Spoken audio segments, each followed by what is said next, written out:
Our story unfolds in a well-known company, where our protagonist, Li Shulai, at the age of 28, made a decisive decision. He chose to quit the rat race and resign from one of the top 100 companies in the country. As he packed up his belongings and prepared to leave, he was pleasantly surprised to see his friends, who had worked with him, come to see him off. His friends congratulated him and wished their team leader a bright future. Moments later, Li Shulai invited his friends to a 5-star hotel to throw a farewell party. During the party, one of his friends with green hair exclaimed, "I can't believe you actually resigned. It wasn't easy to reach this position, and Mr. Guo thought highly of you.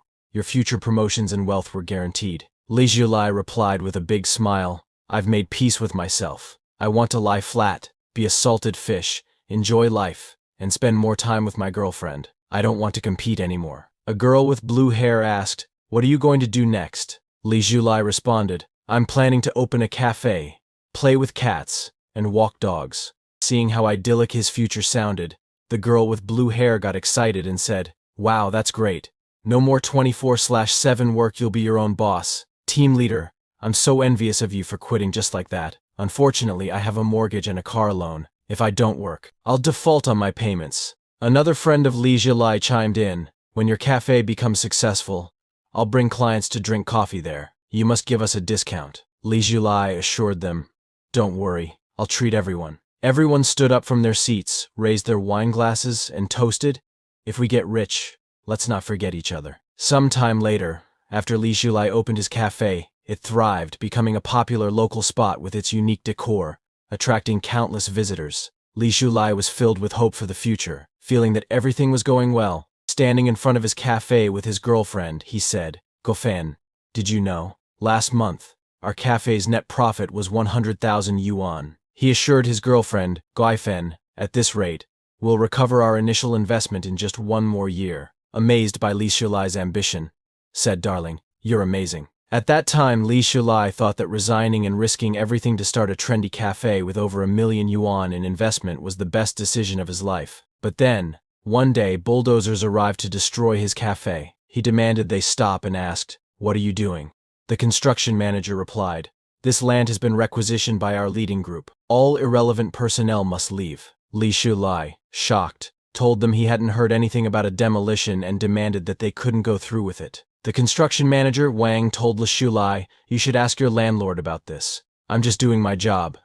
Another man asked Brother Wang, "What's going on? Who's this guy?" Li Shulai insisted, "Hold off on the demolition. Let me clarify the situation first." The man urged him to hurry, saying, "Our project manager has a 3-day schedule for this area." In shock, Li Shulai called his landlord, thinking, "Landlord, you need to explain why I was told today that the property I just rented and renovated is being demolished." Brother Wang, observing Li Shulai, wondered, "This guy seems to have rented this place. Doesn't he know it was planned for demolition long ago?" Another worker remarked, "That's really unlucky." The landlord asked Li Shulai, "Didn't I tell you about this?" He then apologized, saying, "I might have forgotten because I was busy. Anyway, that's the situation now." He advised Li Shulai to hire a moving company to take his stuff away. Angry, Li Shulai demanded, "What about the money I spent on renovations and marketing?" The landlord smiled and replied, "It's demolition. There's nothing we can do. We have to follow the city's development plans.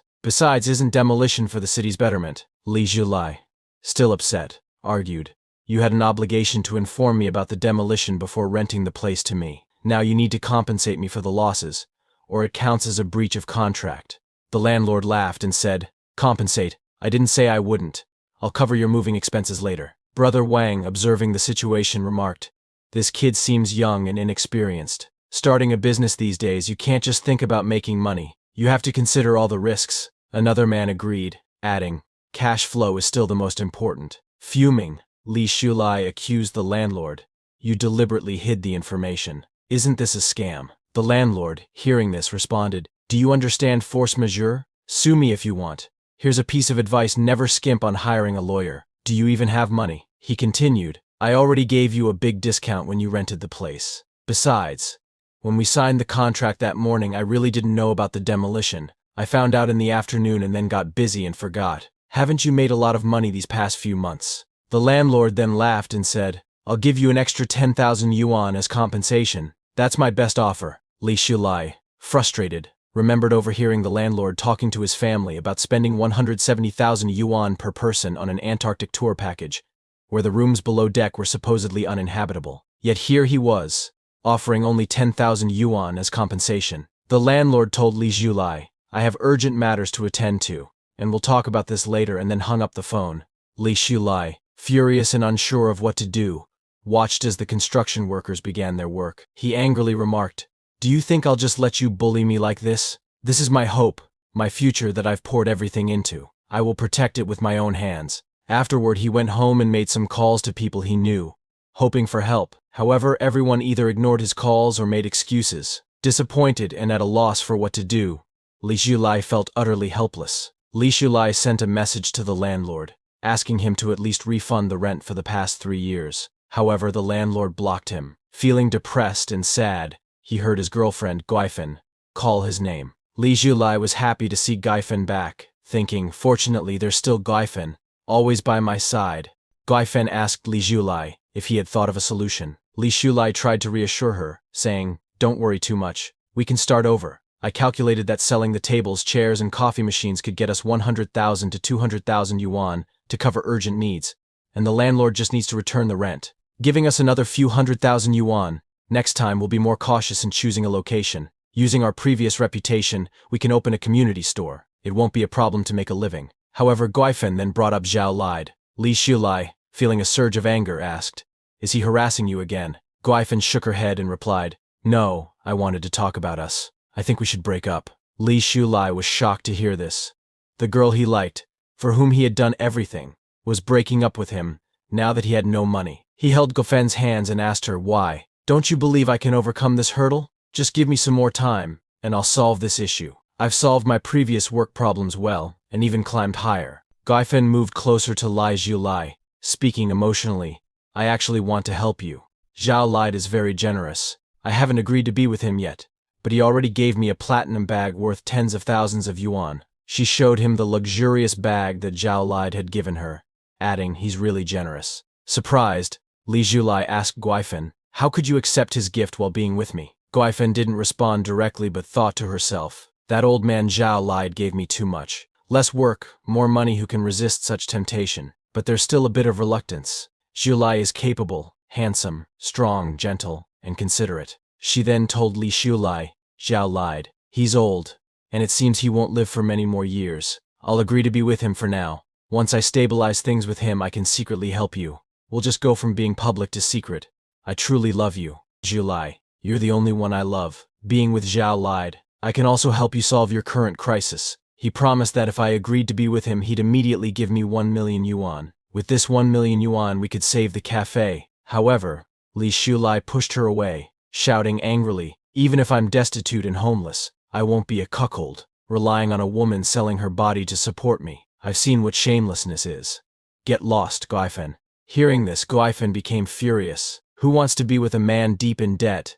Unable to afford rent, she spat, turning to leave. But before she walked away, she warned, "Don't come back begging me with your head down." Li Zhulai, still enraged, yelled after her, "Get lost. I don't ever want to see your face again." Sometime later, it began to rain heavily. Li Zhulai wandered through the streets, drenched and despondent, trying to figure out what to do next. He thought about selling his coffee machines and other items from the cafe, but the buyer told him that second-hand coffee machines these days are sold by weight. They're not worth as much as he had hoped. And those tables and chairs, how much could they sell for? Now he had nowhere to live. The house he had been renting was no longer available to him because debt collectors were causing trouble every day. They had splashed the door with red paint so many times that the landlord had kicked him out. Every day the debt collectors demanded to know when he would pay back the money, coming to threaten him relentlessly. Frustrated and disappointed, Li Zhulai didn't know what to do. He returned to where his cafe had once stood, now demolished, and thought, "I clearly overcame the hardest step, seized the opportunity, and succeeded in my business. Why am I encountering such a low probability event? Why am I at such a dead end?" He looked up at the sky and asked, "God, are you playing with me? If you want to play, then play me to death." Sitting in the middle of the construction site, he took out a cigarette and muttered to himself, "I will overcome these difficulties," but it seemed that fate had other plans. The brakes of a construction crane suddenly failed, and it collapsed on top of Li Zhulai. At the age of 28, Li Zhulai died from being crushed by the crane, losing too much blood. Even after death, he couldn't accept his fate. He found himself watching his own body as the police and ambulance arrived, taking care of the scene. He thought, good people get good rewards, that's just a myth. In the end, it's people like me who suffer. But then, something strange happened. He noticed a golden light emerging from the spot where his cafe had once stood. As he approached, the golden light grew more intense. Li Shulai covered his eyes, wondering, why is there a shimmering golden light suddenly?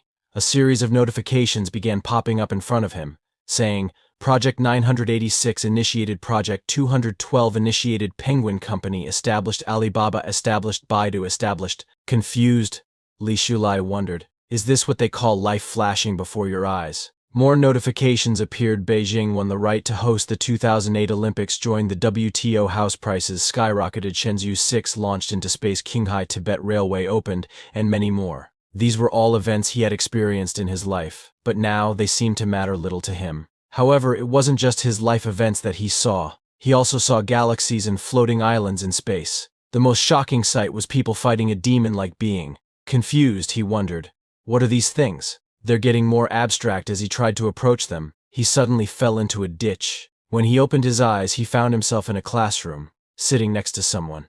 The boy sitting beside him asked if he was okay. Li Shulai looked at the boy and was shocked. Zhang Ming, are you dead too? Zhang Ming, puzzled, asked, are you all right? Don't say such unlucky things in broad daylight. Li Shulai stood up from his seat and looked around, wondering, is this heaven? At least I did good deeds all my life, so let me go to heaven. Zhang Ming, confused, asked, have you changed? Why are you even sleeping through old man Guo's class? Isn't it your favorite class? What's up?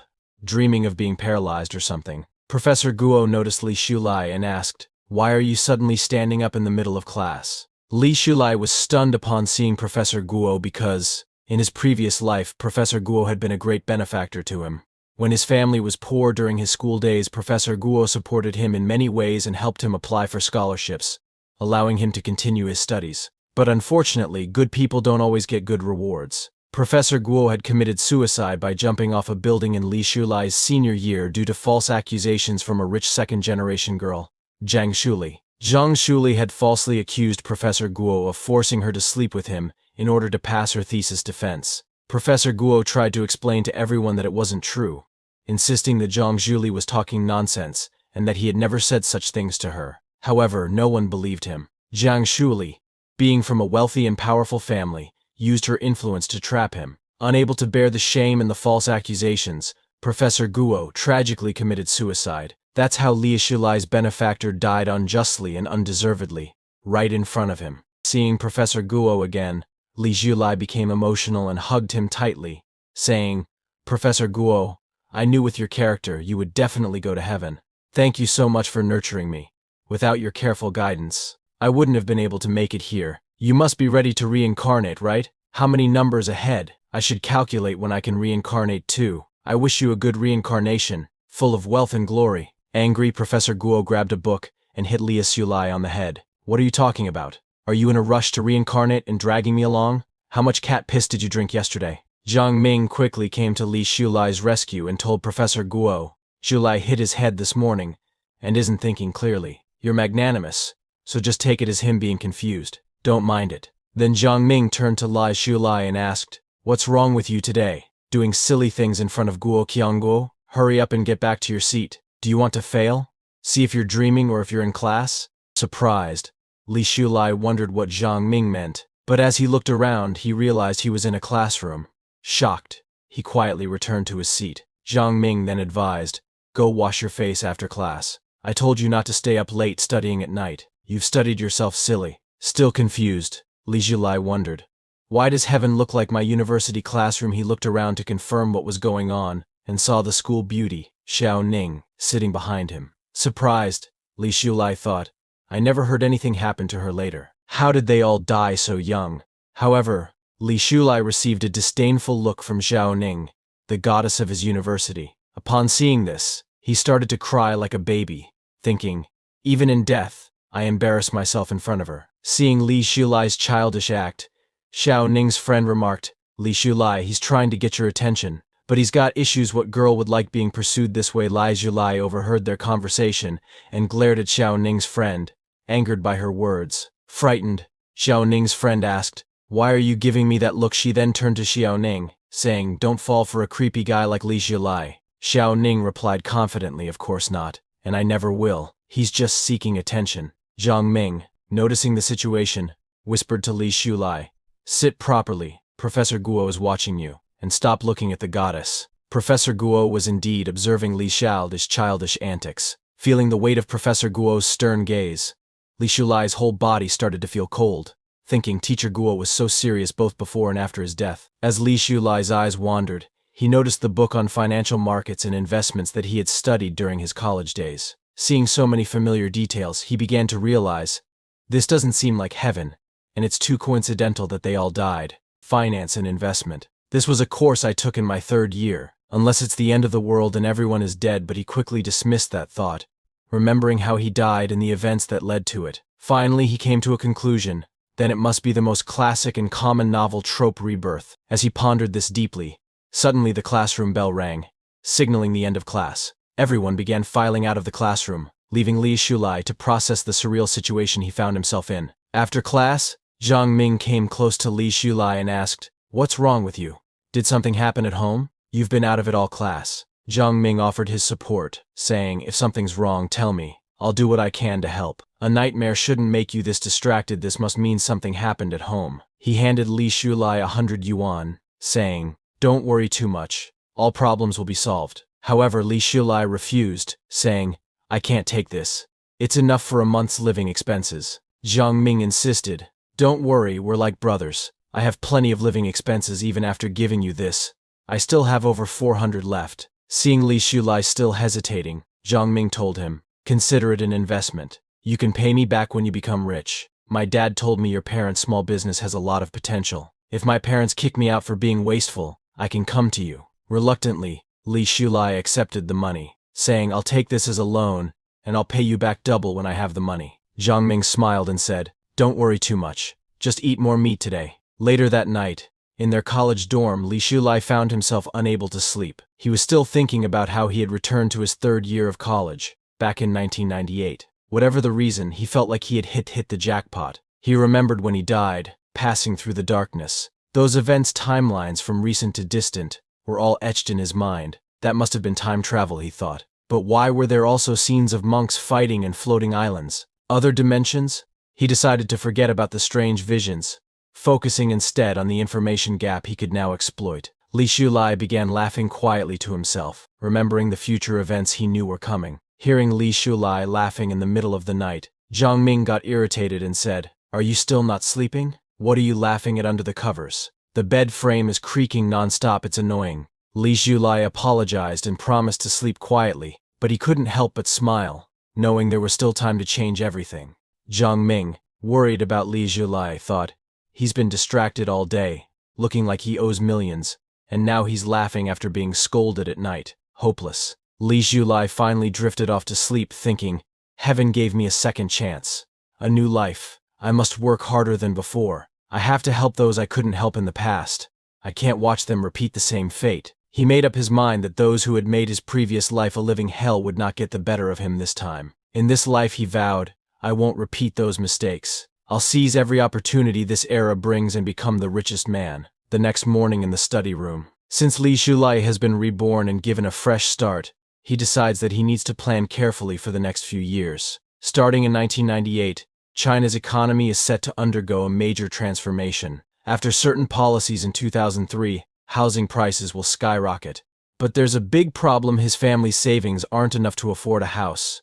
And without initial capital, flipping houses is impossible. Stock market investments, the internet, and technology exports, none of these are viable options right now. Even though he has been reborn, the start is still like hell mode, where he must begin everything from scratch. To turn things around and multiply his assets, capital accumulation from 1998 to 2003 is crucial. However, he doesn't have to worry too much, as he can use the information gap to offset the disadvantage of lacking starting capital. Thinking about this, he starts to laugh. Zhang Ming calls out to him, asking, "What are you thinking about? You've been acting strange since yesterday." Li Zhilai quickly covers the book, where he has written everything about the major future changes. Zhang Ming glances at it and asks, "What's the secret?" 2003, 1998, finance computers. What? Are you changing majors? Isn't finance a great major? You'll be a trader. Li Shulai shakes his head, saying, no, I'm not planning to change my major. I'm just planning ahead for jobs since my family situation isn't great. Zhang Ming confidently tells Li Shulai, with your grades at worst, you'll get into a bank. That's a secure job. Be content. Upon hearing this, Li Shulai remembers that in his previous life, after graduating from college, he applied for a bank job. The bank manager told him that while he was satisfied with him, all the slots were full. Li Shulai had really wanted to work at a bank after graduation, but back then, the recruitment process wasn't transparent. Without any connections, he was directly eliminated. Li Shulai then says to Zhang Ming, I think your dad is right. My parents' small business indeed has good prospects, but they think farming is easier and want to go back to it. I'm trying to figure out how to persuade them. Li Shulai knows that Zhang Ming's dad was right. If his parents had persisted in their business in his previous life, they wouldn't have made a fortune, but they could have become moderately well off. Instead, they gave up after 3 years and returned to farming. Fortunately, the farming turned out well. His dad was clever, and while they didn't achieve significant prosperity, they were never hungry. Seeing Li Shulai so confident, Zhang Ming says, I'll talk to my dad and analyze the prospects. We'll use practical theories to help persuade your parents. Don't worry too much. Li Shulai feels a wave of relief and happiness, saying, that's great, but Zhang Ming adds, my dad is quite busy now. The downtown restaurant we just opened isn't stable yet, and he's tied up with that. Upon hearing this, Li Shulai remembers that in his previous life, Uncle Zhang had done well in business but later offended someone, leading to bankruptcy. Zhang Ming disappeared after that. He still recalls the moment when Zhang Ming, in tears, told him he was leaving the city, saying, I don't know when we'll meet again, but you must succeed. I believe in you. You can do it. Li Shulai didn't expect Zhang Ming's fate to be so tragic in his previous life. So, he gives Zhang Ming some advice. When growing a business, it's essential to keep liquid funds, avoid breaking the capital chain, and be wary of petty people. Your dad is a good man, but he speaks straightforwardly. I've heard that business is like a battlefield. One misstep, and you could fall into someone's trap. Be careful. Zhang Ming, hearing this, laughs and says, you're talking like an old man. Don't worry too much, my dad surely knows these things. We don't need to stress. Come on, class is over, let's go to the bathhouse. Seeing Zhang Ming so carefree and happy, Li Shulai thinks, if I tell him now that his dad's business will fail, he'll think I'm cursing them in the future. He needs to keep an eye out for this petty person and help them when necessary. After all, Zhang Ming never looked down on his poor family for 3 years. He always ordered extra food when they ate in the cafeteria, pretending he couldn't finish it, and then giving it to Li Shulai. Knowing Li Shulai's family's situation, he often found excuses to give him money, saying, you think I'm lending you money for free? When you're rich, I'll charge you high interest. He had protected Li Shulai so much before. Now, it was Li Shulai's turn to protect him. Later that night, in the student bathhouse, while taking a bath, Li Shulai was deep in thought. With my current skills and family background, standing out in the finance industry is tough. In his previous life, without a degree from a prestigious school, he couldn't find a good job after graduation. Fortunately, he had decisively switched to the computer industry, and after years of persistence and effort, he had made some achievements in programming. Now, he needed to pick up his old trade and seek opportunities in the internet sector because, in the coming years, the internet would rapidly develop, and many prominent figures would emerge. As long as I seize the opportunity, I can ride on others' success and become a winner. He recalled that in 1999, Yang Feilong would establish Feilong Technology in Hangsha City, just 8 months away. Isn't this the first opportunity delivered to me, he thought. With his skills from a few years later, he'd be a top programmer now. If he could secure a position at Feilong Technology, his assets would surely multiply. Once he had accumulated initial capital, he could go further and climb higher. With this, he could not only rewrite his own destiny but also change China's destiny, making it a dominant global power. Suddenly, he noticed that his soap had slipped from his hands. As he bent down to pick it up, he felt a sudden coolness. Turning his head back, he saw Zhang Ming standing behind him, smiling. The soap fell on the floor. Why aren't you picking it up? Zhang Ming asked. Li Shulai quickly stood up without even picking up the soap. Li Shulai told Zhang Ming, don't speak in riddles. I'm a straightforward guy. Zhang Ming laughed, saying he was just joking. He grabbed his clothes and headed out for his shower, telling Li Shulai, take your time showering. But suddenly, Li Shulai noticed a golden light emerging from Zhang Ming's body. Startled, he shouted, causing Zhang Ming to turn back in surprise. What's wrong? Zhang Ming asked. The golden light began to flow into Li Julai's body, leaving him in shock. What is this golden light, he wondered. Then, he remembered that in his previous life, just before he died, he had seen this same golden light at the cafe. It was the same light he saw while time traveling. Li Julai called out to Zhang Ming, asking, "Have you noticed any golden light on you?" Zhang Ming, confused, asked, "What are you talking about? Is it Ultraman's light? I don't see any golden light on you." "Have you been watching too much TV?" he then told Li Julai. "Don't startle me like that.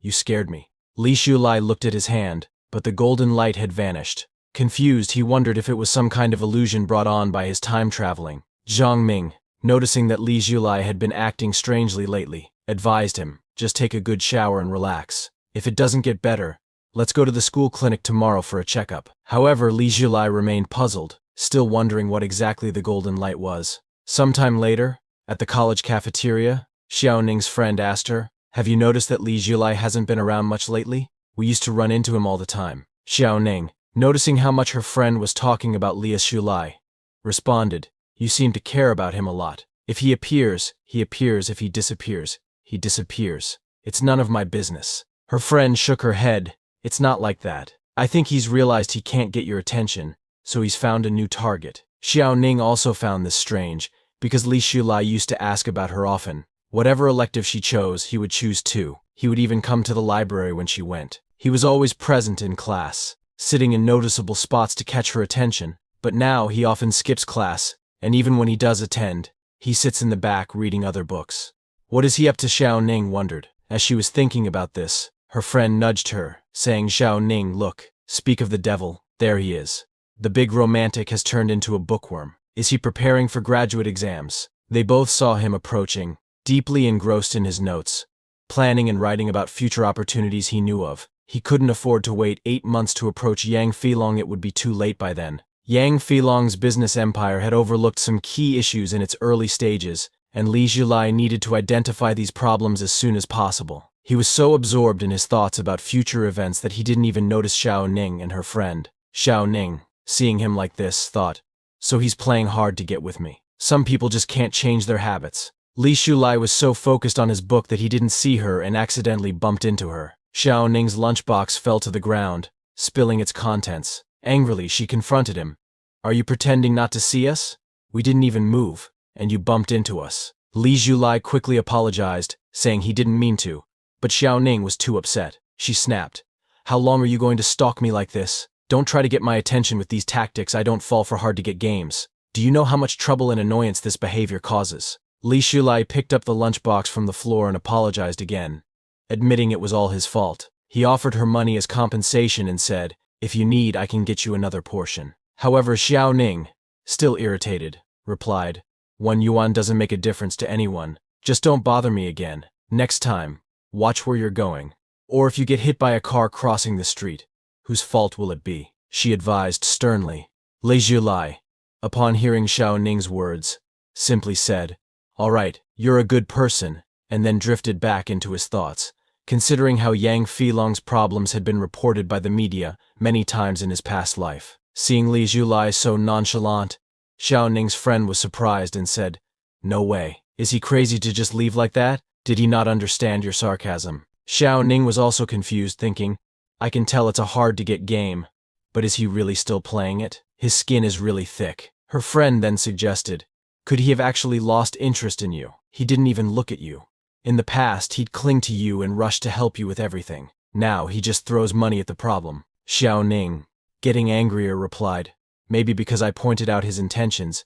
It must have hurt his pride." She told her friend to wait while she went to get another meal, thinking, "Is this game fun for you? Do you really think I'd fall for such little tricks?" A moment later, at the cafeteria dining area, Xiao Ning approached Li Julai and said, "I have something to tell you." Li Julai, surprised, asked, "What is it?" Xiao Ning's cheeks turned red as she started to blush, stammering, You still ask me what it is?" Frustrated, she then snapped, "Nothing. Just eat your food," she thought to herself. "I hope you choke on it." Li Julai, unfazed, simply told Xiao Ning to eat as well before turning back to his food and notes. Xiao Ning sat down, watching him intensely focus on his books, paying no attention to her. She thought, "What's wrong with him? I've been sitting here for 3 minutes, and he's only focused on shoveling food and looking at his notebook. He's really holding back from saying a word to me." Suddenly, Li Shulai noticed something and looked up. Xiao Ning thought, is he about to burst and talk to me now?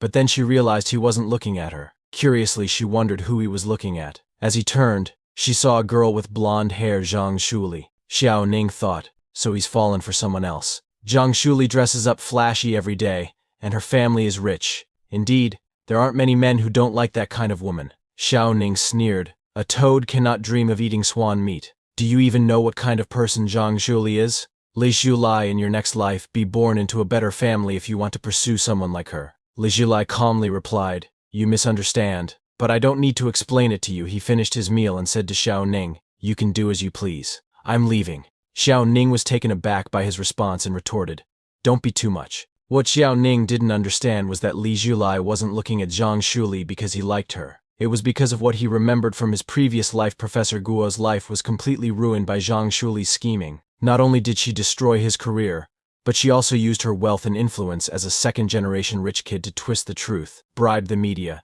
and force him into a corner. Even his wife and child's lives were affected. They were ostracized, judged at work and school, and publicly shamed. To prove his innocence, Professor Guo had pleaded to the media, insisting that throughout his life, he had been loyal to his wife, responsible toward his students, devoted to his son, and diligent in his work, always upholding his principles. Yet, he ended up as the target of destructive rumors, which spread like wildfire. Professor Guo, unable to clear his name, chose death as a means to prove his innocence, hoping to be remembered as an honest man. In his final words, he declared that he had never coerced or sexually harassed any student. He had no regrets in life, except for the pain he had caused his wife and child. After saying those last words, he jumped from the college building in front of everyone. When Li Shulai arrived at the scene back then, he saw only the tragic sight of a falling body. The heartbreak he felt was indescribable. The professor's wife and child also witnessed everything, their hearts shattered. Unable to bear the loss, the professor's wife later committed suicide, leaving their 10-year-old son to be raised by others. A good family was destroyed just like that. But the real culprit, Zhang Shuli, was enjoying her life without a care in the world. She scoffed. That old man thought proving his innocence by dying would affect me. How laughable. Her friends agreed, saying, exactly. Besides, he was already old. Sooner or later he would have died anyway. Dying earlier just saves on burial costs. Zhang Shuli felt no remorse, knowing that whatever happened, her father could handle it with money. It's better he's dead, no evidence left. Life is precious, why seek death, she added callously. Li Shulai, who had overheard everything by chance, felt a surge of anger. Zhang Shuli, you may never die well. Coming back to the present, he reflected. Pursue her? Why would I pursue her? Not only will I not pursue her, but I'll also make her pay for her crimes. Xiao Ning, noticing the anger on Li Shulai's face, grew frightened. Li Shulai, noticing her reaction, said, I know what you think of me. You believe I liked you, but now I don't, and you think I've turned my attention to another woman. That's why you're upset and sarcastic with me. He then asked her, in the finance industry we study, do you know what's most important? Xiao Ning replied confidently, of course I know. These are basic concepts from class: forward-looking vision and persistent perseverance. Li Shulai laughed. Wrong. It's liquidity funds. Without liquidity, the capital market collapses. He continued, explaining, the financial wizards you'll meet in the future, their success largely depends on risk management and optimizing their liquidity. Whether it's stocks, bonds, futures, or derivatives, the principle is the same. As he spoke, Xiao Ning found herself lost in his words. What on earth is this guy talking about? She wondered. But at the same time, it seems to make a lot of sense. Li Shulai advised her, just burying your head in books will make you a bookworm. You should start thinking about more serious things. Xiao Ning was confused. Is he serious? What was he even talking about? It felt like he was looking down on her, but deep down she knew he didn't mean it that way at all. Before she could ask for clarification, he disappeared from in front of her. Frustrated, she shouted, Li Shulai in anger. I got lectured and didn't even talk back, she thought, her mind racing with 1,000 ways she could have responded. Next time, for sure. Meanwhile, outside, Li Shulai was thinking, Xianqi Yumi, Ma Xiaoning is nothing special. How did I not realize in my past life that Ma Xiaoning was so shallow? As he recalled the past, he remembered that Xiao Ning's friend once told her, I think Li Shulai really likes you. He seems like an honest guy. Why don't you consider him? People often say that marrying an honest person is a good choice, proving that honest people are still valued in the marriage market. However, Xiao Ning told her friend, don't compare me to just any random guy, it makes me sick. But if he wants to go after me, let him. If he wants to be nice to me, I can't stop him. In his past life, Li Shulai realized his perspective was too narrow. Being a sycophant, he was smitten by the slightest kindness from Xiao Ning. He was completely infatuated with her. Who knows how much time he wasted. He even told Zhang Ming, "The school beauty glanced at me. Could it be that she's starting to change her opinion of me?" But now, when he remembers those things, he feels nothing but frustration, because in Xiao Ning's eyes he was just a pushover. But in this life he resolved, "I will cherish my time and start by not being a pushover. Rather than trying so hard only to become a laughingstock, it's better to become strong and unattainable. Building a business is better than dating." Yang Filong's looks were always mocked, yet many people chased after him, calling him Dragon Dad, and beauties were always surrounding him. Appearance, inherent flaws, or low status, what do they matter? When power and strength gather within you, all these things become the finery that showcases your ability. Rejecting fake social games and focusing on the pursuit of wealth and power is the way forward. What I want, I will get. What I once didn't dare to imagine, which could only exist as daydreams, I will achieve it in this life. Moments later, in the boys' dormitory, Zhang Ming invited Li Shulai over to his place to watch the game tonight, mentioning that his parents were out for a business dinner, so they could watch all night. Li Shulai remembered that today was the World Cup group stage match between Japan and Croatia. Japan loses badly and fails to advance. Li Shulai told Zhang Ming, "I'm not going. I haven't finished the study plan I set for myself today." He thought to himself, "This game, which I've watched hundreds of times in my past life, how can it be more interesting than making progress on my plans? Time waits for no one. I need to start making progress, securing Filong Tech, and achieving step 1. Zhang Ming, surprised, asked, "Are you serious? It's the World Cup. The World Cup that happens once every 4 years. And you're not watching? You haven't really become a bookworm from studying too much, have you? It's just the two of us, or you still pretending to be a model student around me?" Li Shulai replied, "I don't need to watch to know the result. I already know who's going to win." Zhang Ming didn't believe him, accusing him of bluffing, and asked, "Do you dare to bet with me?" Li Shulai responded confidently, "Bring it on. I'm not afraid." Zhang Ming proposed, "Whoever loses washes the winner's underwear and smelly socks. And by the way, I have socks piled up under my mattress, just waiting for you to wash them." Li Shulai smiled and said, "No problem. Although after hearing you, Zhang Ming, I wondered why there was a faint smell of soy sauce in the dorm. Turns out it's you." Zhang Ming, laughing, said, "I bet Brazil will definitely win this time. They're a traditional football powerhouse, no doubt about it." Li Shulai countered, "I bet France beats Brazil 3-0, and Japan loses tonight, without scoring a single goal." Upon hearing this, Zhang Ming exclaimed, "Are you deliberately talking nonsense? You really want to wash my underwear and socks that badly?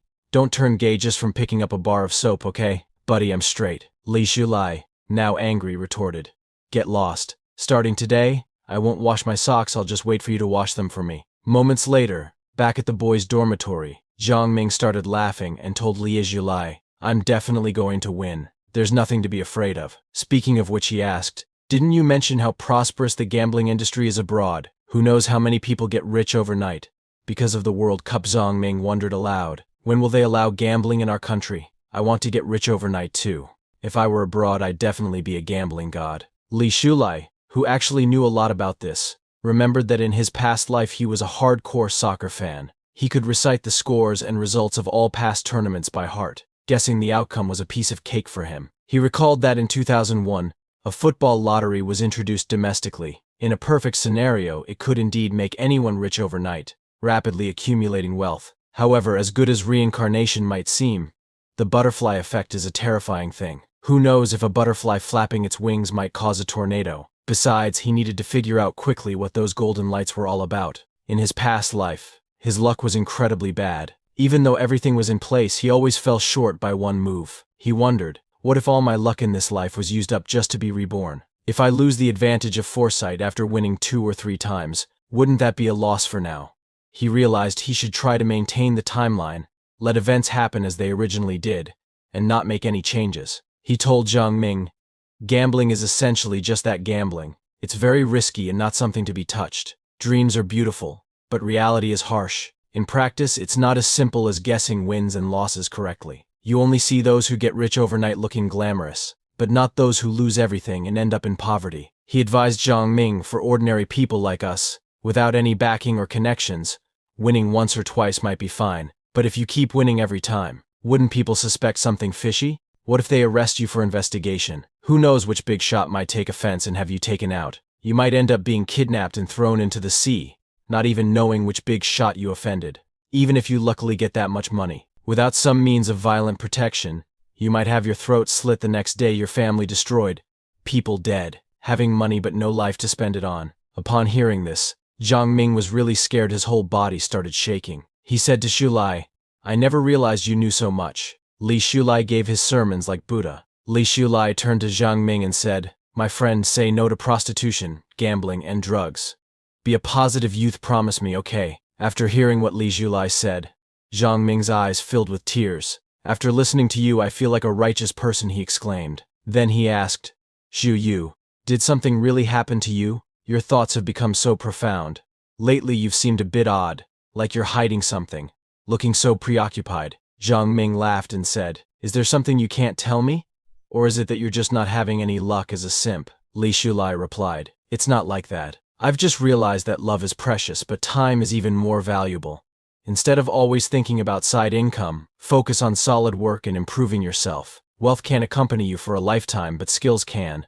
Didn't your dad teach you this?" Jiang Ming, annoyed, retorted, "Stop letting my dad feed you this toxic positivity." A moment later, Jiang Ming asked again, "Are you really not coming to watch the World Cup? I've already bought peanuts and beer." But once again, Li Shulai told him that he wasn't going. Seeing Li Shulai so resolute, Jiang Ming said, "You're just being stubborn. What man wouldn't be interested in the World Cup? It's the World Cup." However, as a close friend, Jiang Ming couldn't shake the feeling that something must have happened in Li Shulai's family. "Li's probably too embarrassed to ask me for money," Jiang Ming thought, "and might be sneaking out at night to do part-time work. I'll be the understanding friend by his side and not expose him." He then asked Li Shulai, "If something's wrong, you can speak up. If you need any help, I'll definitely be there for you." Li Shulai reassured him, "You don't have to worry. Everything is fine." After hearing this, Jiang Ming headed towards his home to watch the match. Li Shulai smiled, thinking, "If in my past life Jiang Ming hadn't disappeared due to his family's bankruptcy, when I went bankrupt he might have been the only one willing to help me." As Jiang Ming stood outside the door, he said, "No matter what, I'll always be here for you, brother." Li Shulai decided that in this life he wouldn't let good people go unrewarded. Later, at the computer lab, Li Shulai was using the college computers to complete his mission. He was creating software that balanced innovation and readability, with a clear structure and no redundancies. It was definitely an astonishing program designed for this era. He thought to himself, "Hard work pays off. It wasn't in vain that I rushed to the computer lab right after class." Li Shulai finally completed a satisfactory first-generation e-commerce program. However, he didn't expect that operating computers from this era would feel so nostalgic. He grabbed the CD containing the program, thinking, "When Yang Filong sees this CD, he might just kneel down and call me Dad." A moment later, in the hallway, Li Shulai saw Zhang Shuli with Mr. Lin, who had kiss marks all over his face. Zhang Shuli was asking him to do something for her. Upon seeing this, Li Shulai thought, with that scheming look, she must be up to no good. Zhang Shuli is probably doing something with Mr. Lin to get good grades. He continued thinking, "Another victim? She's probably using some leverage she created to achieve her unspeakable goals." Lost in memories, Li Shulai recalled an incident from his previous life. He had accidentally overheard a conversation between two girls. One of them asked her friend, "Do you think what happened to Professor Guo is true? He ended up so tragically. If it's false, what does Zhang Shuli gain from it? She has everything, why would she ruin her own reputation?" Her friend replied, "What reputation? After this, she still maintains her pure and innocent image. Money isn't everything. There are plenty of wealthy and powerful people at school, but she's the only one who always gets the best opportunities. Don't you think there's something fishy about that?" Excited, the first girl asked, "What's going on?" The other girl explained, "One of my roommates told me. Zhang Shuli often stays out all night, having unclear relationships with many teachers and school leaders. Someone like Professor Guo, who sticks to his principles and refuses to compromise, ended up jumping off a building. Those who couldn't resist her allure are repeatedly threatened and coerced into doing shady things for her. You know Wang Huan dropped out because she offended Zhang Shuli and couldn't stay at school anymore." Her friend asked, "But why do those teachers just listen to her?" The girl replied, "What else can they do? Teacher-student relationships are sensitive, and many of them have families. If they want to keep their jobs, they have to endure it. Plus, she always keeps evidence of her flirtations." The girl with pink hair got angry and wondered, with so many people, why hasn't anyone exposed her true nature? The girl with orange curls responded, "Who dares? With her methods, you wouldn't even know how she destroyed you. She just finished off Professor Guo, didn't she?" Suddenly, both of them noticed Li Shulai, who had been listening to their conversation from behind. Upon seeing him, they immediately stopped talking and began to leave. But Li Shulai, angered, stopped them and demanded, "Tell me everything you know." The orange-haired girl, clearly frightened, told him, "I'll tell you, but I just heard it from someone else. It might not be true." In the present, Li Shulai wondered if that male teacher was also being blackmailed by Zhang Zhuli. No one would have expected that someone as well off as her would resort to seduction and unspoken rules to play the campus version of a honey trap. Li Shulai smiled to himself, thinking, let her be smug for now. Those who achieve great things must prioritize and endure hardships. But the only goal I have now is to take down Yang Filong. I can't waste extra energy on her, or I'll get stuck like glue, wasting precious time that could be spent seizing opportunities. He then thought to himself about Zhang Zhuli. Just wait. You used money to drive Professor Guo to his death, but one day you'll fall into an abyss because of that same money. I will be the one to create that abyss for you. As Zhang Zhuli left, Li Shulai came out of the computer lab. Lost in thought about Zhang Zhuli, he wasn't paying attention to his surroundings. Suddenly he bumped into a beautiful girl who was carrying a stack of books. The girl fell to the ground, and all her books scattered. Li Shulai quickly apologized and offered her a hand to help pick them up. However, the beautiful girl politely refused, saying, "You don't have to. I can do it myself," as he bent down to help anyway. Their hands accidentally touched. She blushed and quickly pulled her hand away, looking a bit shy. Li Shulai apologized again, explaining that he had been lost in deep thoughts and hadn't been paying attention to where he was going. The girl reassured him, "It's okay. I was in a bit of a hurry as well." As Li Shulai got a closer look, he suddenly recognized her. Isn't this Liao Kexin? In his previous life she had become a best-selling author and was also his idol. She had burst onto the literary scene as a dark horse, with her debut novel selling over 1 million copies. She was renowned for her writing about urban youth, and her works explored life beyond romance, touching on deep themes. Her writing was exceptional, and with just a few strokes she could bring characters to life, making them relatable and resonant. When Li Shulai realized that his idol was now his schoolmate, he felt both proud and honored. Without thinking, he excitedly called out, "Liao Kexin!" Startled, Liao Kexin asked, "Do you know me?"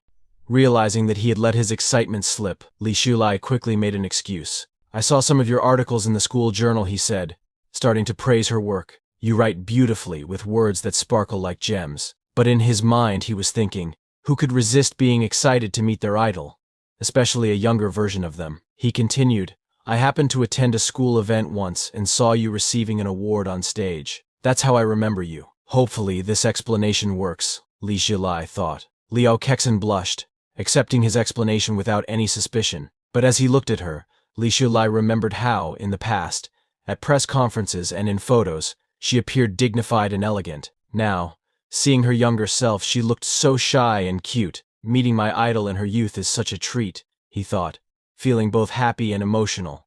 Being a fan is never a waste of time. Gathering his composure, he asked, "Where are you taking all these books? I can help you carry them." Liao Kexin, still a bit nervous, smiled and replied, "You don't have to worry. I can carry them myself." Seeing Liao Kexin's expression, Li Shulai quickly clarified, "I don't mean anything else. I just want to make up for knocking over your books and wasting your time. Besides, I'm kind of your #1 fan and I can't help wanting to chat more when I meet my idol. Don't think I'm weird." However, Li Shulai couldn't help but remember that in her past life, as her #1 fan, he never had the chance to get to know her before she tragically committed suicide due to depression. Her dysfunctional family was the main cause of her death. He vividly recalled a news article he had read on the internet. Liao Kexin commits suicide at home.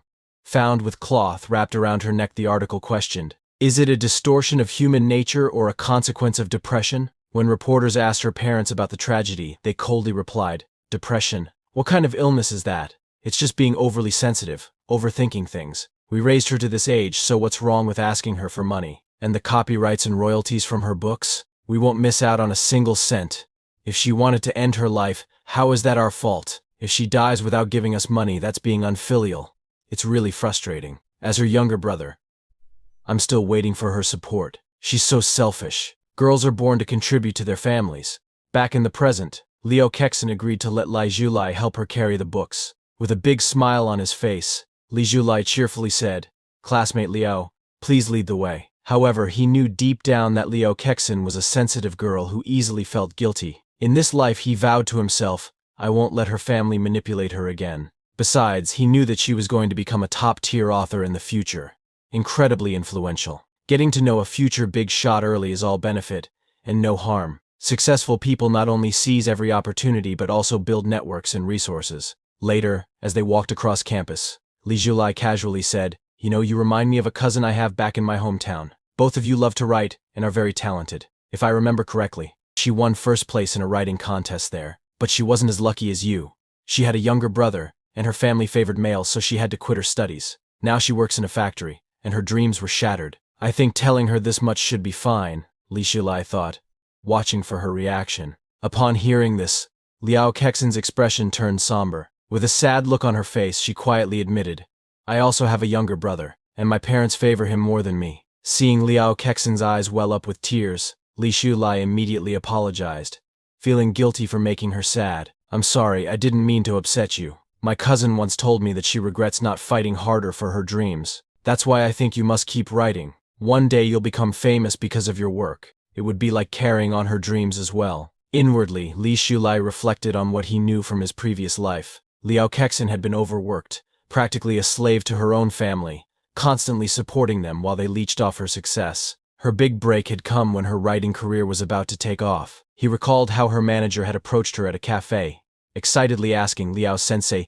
Could you take on this project? Our editor trusts you a lot. The schedule is tight, but we need it by the end of January. If you take this opportunity, you'll have so many chances for promotions in the future. Plus, we'll pay you 20% in advance for the project. Her manager at the editorial convinced her that it was a rare opportunity. You can always find another job, but chances like this are scarce. However, when she informed her family that she wanted to quit her regular job to focus on her writing, they were furious. They berated her, saying, We put in so much effort to send you to college, and what did we get out of it?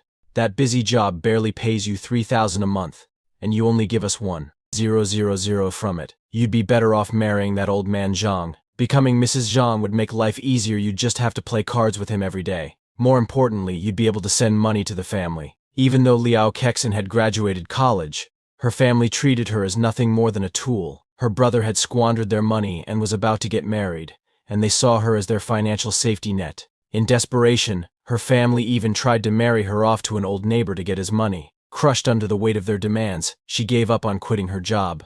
Due to this, she had no time to write for quite a while, and she missed out on a huge opportunity. The author who replaced her on that project became a celebrated young writer, a new shining star in the literary world. She often saw posters of this writer on her way home, plastered with headlines like, A new star emerges and winner of many literary awards. She couldn't help but imagine herself in their place, wondering what could have been. Instead, she spent her days working overtime at a dead-end job with a low salary. Any money she earned vanished as quickly as it came because she had to send it all to her family. After paying her rent, there was barely anything left for herself. The dream of becoming a great author seemed to slip further and further away. Liao Kexin always sent money home, terrified that if she didn't, her mother would scold her again. If she didn't send enough, there would be no end to the complaints. Under these circumstances, she fell into a deep depression. But luckily, writing became her only escape. Although it was late in her life, she managed to make a name for herself and emerged as a rising writer. However, her success didn't last long. Despite earning good money, her parents always found ways to take it from her. Her mother would threaten her, saying, If you don't buy a car and a house for your brother, I'll hang myself. Not just that, her mother would also threaten to tell everyone that she wasn't taking care of her parents. Her brother, now addicted to gambling with the safety net of her earnings, became even more reckless. Her mother continued finding new excuses to demand money from her. One time, she told Liao, I don't care what you do, but you need to give us 2 million within 2 days. We know you have the money, you just sold the rights to your new book for adaptation. Facing all this pressure, Liao Kexin had thought about cutting ties with her family many times. But every time she tried, her mother would show up at her workplace, dressed in rags, and loudly announce, I'm Liao Sensei's mother. I just want to see my daughter. Did you know she lives in a luxury house while we, her family, live in hunger? Do you think that's fair? The people around her, fans and colleagues who saw Liao Sensei as kind and strong, just like the characters in her books, began to wonder if she was neglecting her parents. The cyberbullying, defamation, and inability to cut ties with her toxic family made her depression worse. If it weren't for all of this, she might not have died so young. In the present, Li Shulai snapped out of his thoughts and asked Liu Kexin, "Can I have your email?" Surprised, Liu Kexin asked, "Why do you need that?" Li Shulai smiled and replied, "I want to keep in touch with you in the future. If you become successful, don't forget about me. Besides, it'd be cool to say I can talk with a famous writer." Liu Kexin was taken aback, thinking, does he really believe in me? Does he think I have what it takes to become famous? But deep inside, she was happy. This was the kind of support she had always sought. She quickly wrote her email on a piece of paper and handed it to Li Shulai, telling him, "I only check my email once a week at the computer lab." Li Shulai knew that in the present day, the internet was still in its early stages, and people were only beginning to use email. But having Liao Sensei's contact information was more than enough for him. Excited, he grinned and asked, "May I escort you to the door?" After they reached the gate, Liu Kexin smiled and said, "You can just call me Liu Kexin," or Kexin. She thanked him for everything. Li Shulai, with a sincere look, told her, "Never stop writing. This life is yours, and only yours. Don't let anyone control you, and keep moving forward. Your readers will always support you." Hearing his words, Liu Kexin blushed slightly and nodded. "I will," she promised. With that, Li Shulai said goodbye and told her he'd see her later. After she left, he returned to the computer lab, deep in thought. In this era, where mobile phones don't exist and instant messaging apps aren't popular yet, even QQ, the Chinese messenger app, won't be available for another year. Since Du Yuetang had only recently started his business, Li Shulai saw this as the perfect opportunity to win him over. However, the problem was that Du Yuetang was located in S City, so Li Shulai would have to travel there later to convince him. He needed to come up with a solid plan right away on how to gain Du's trust. Before diving into his strategy, he sent an email to Liu Kexin, wondering when she would respond. Meanwhile, at her desk, Liu Kexin was busy working when a new email notification popped up on her computer. She clicked on it and saw a long message from Li Shulai. The email read, "Dear friend, I hope my words bring you the encouragement and motivation you're seeking to keep chasing your dreams. Let me start by saying that your works are amazing. Every time I read them, I can feel the magic in every word. Please have faith in your skills and talent. Whenever you find it hard to continue, remember that every writer faces failure and difficulties. I believe you have what it takes to become a great writer, and I look forward to seeing you shine like a star in this world. Your dreams will blossom even on the dry soils. Your silent fan, Li Shulai." Upon reading this, Liu Kexin felt a surge of happiness. She thought to herself, this guy, he's really afraid I might stop writing. However, doubt crept in as she recalled showing one of her novels to her literature tutor. The tutor had harshly critiqued her work, saying, "This novel is poorly written. It lacks the ability to connect emotionally and is riddled with logical flaws." The tutor advised her not to waste time on it and to focus on something more meaningful. Worse still, the tutor had tossed her novel onto the floor, declaring, "Writing such uninspired and worthless articles is meaningless. Don't go down the wrong path."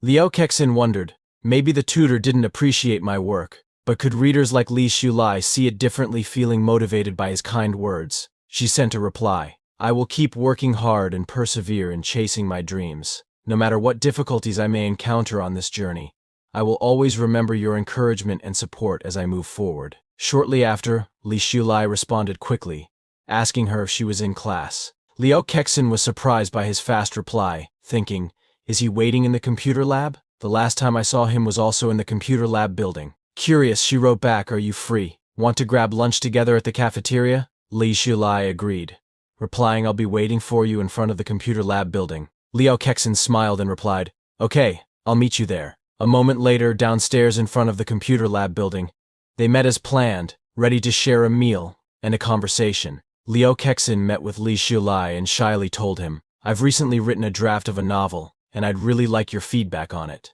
Li Shulai, upon reading the draft, was taken aback. "This draft? Isn't this the beginning of my favorite novel, Dust of the Heart?" he thought in disbelief. "I can't believe I'm seeing it so early, in 1998. I remember every line of it. It's filled with memorable quotes that people used in their QQ statuses. And she won countless awards for this novel, even coming close to being nominated for the Nobel Prize." Liu Kexin, seeing his surprise, asked nervously, "Do you also think it's poorly written?" Li Shulai blinked, confused. "Poorly written? What do you mean?" Liu Kexin explained, "My literature tutor said this piece was poorly written and advised me to stop working on it." Her voice was filled with uncertainty as she continued, "I just need to know your opinion on it as a reader. Is it really that shallow? I mean, I really like it, Is it really that bad? She looked at him with genuine concern in her eyes. Hearing this, Li Julai recalled reading in an interview that the beginning of Dust of the Heart had been harshly rejected by Liao Kexin's tutor, who said it was worthless. She had almost buried the manuscript. Thankfully, she loved it so much that a few years later, she sought out a new publisher, saving this masterpiece from being lost. Li Julai moved closer to her and said with confidence, "I think this is very good, but some of the writing techniques and ideas might be ahead of their time. Those who can appreciate it will find it excellent, but others might think it's too different or ordinary." He then asked, "Have you ever read Fitzgerald's The Great Gatsby?" When it was first published, many people didn't think much of it. But after World War I, its forward-thinking ideas made it an instant success. A gem always shines brightly. Hearing Li Shulai's words, a sweet smile appeared on Liao Kexin's face. She asked eagerly, "Could you give me some advice on how to improve it?" Li Shulai's heart raced. I can't dare give her advice. What if I accidentally change her writing style and affect her entire career? That would be an unforgivable mistake. He took a deep breath and replied, "The best advice I can offer is to stay true to your original concept and keep on the path you've chosen. Don't let anyone steer you away from what you believe in." Li Julai added, "There are 1,000 Hamlets in the eyes of 1,000 people. I don't want to comment on your work before it's finished." Upon hearing this, Liao Kexin thought that perhaps Li Julai was too embarrassed to say that her writing wasn't good. But Li Julai continued, "I'm not a professional, so I can't say what's right or wrong. I wouldn't want to say something that could mislead you. Other people's comments should only serve as a reference. The first person you need to satisfy with your writing is yourself. You are the creator of your work, and your judgment and intuition are what matter most." He paused before adding, "As long as you think it's good, then it is good. If you like it, keep writing. Don't let other people's opinions change your attitude toward your work. Readers will be able to feel your love and confidence in your writing through the lines. Perhaps it won't meet the lofty standards of literary critics, but it has touched me deeply, and I believe it will touch many others in the future. After all, I represent one type of reader, don't I? So don't let others' comments change how you see your work." Liao Kexin felt her heart warm at his words.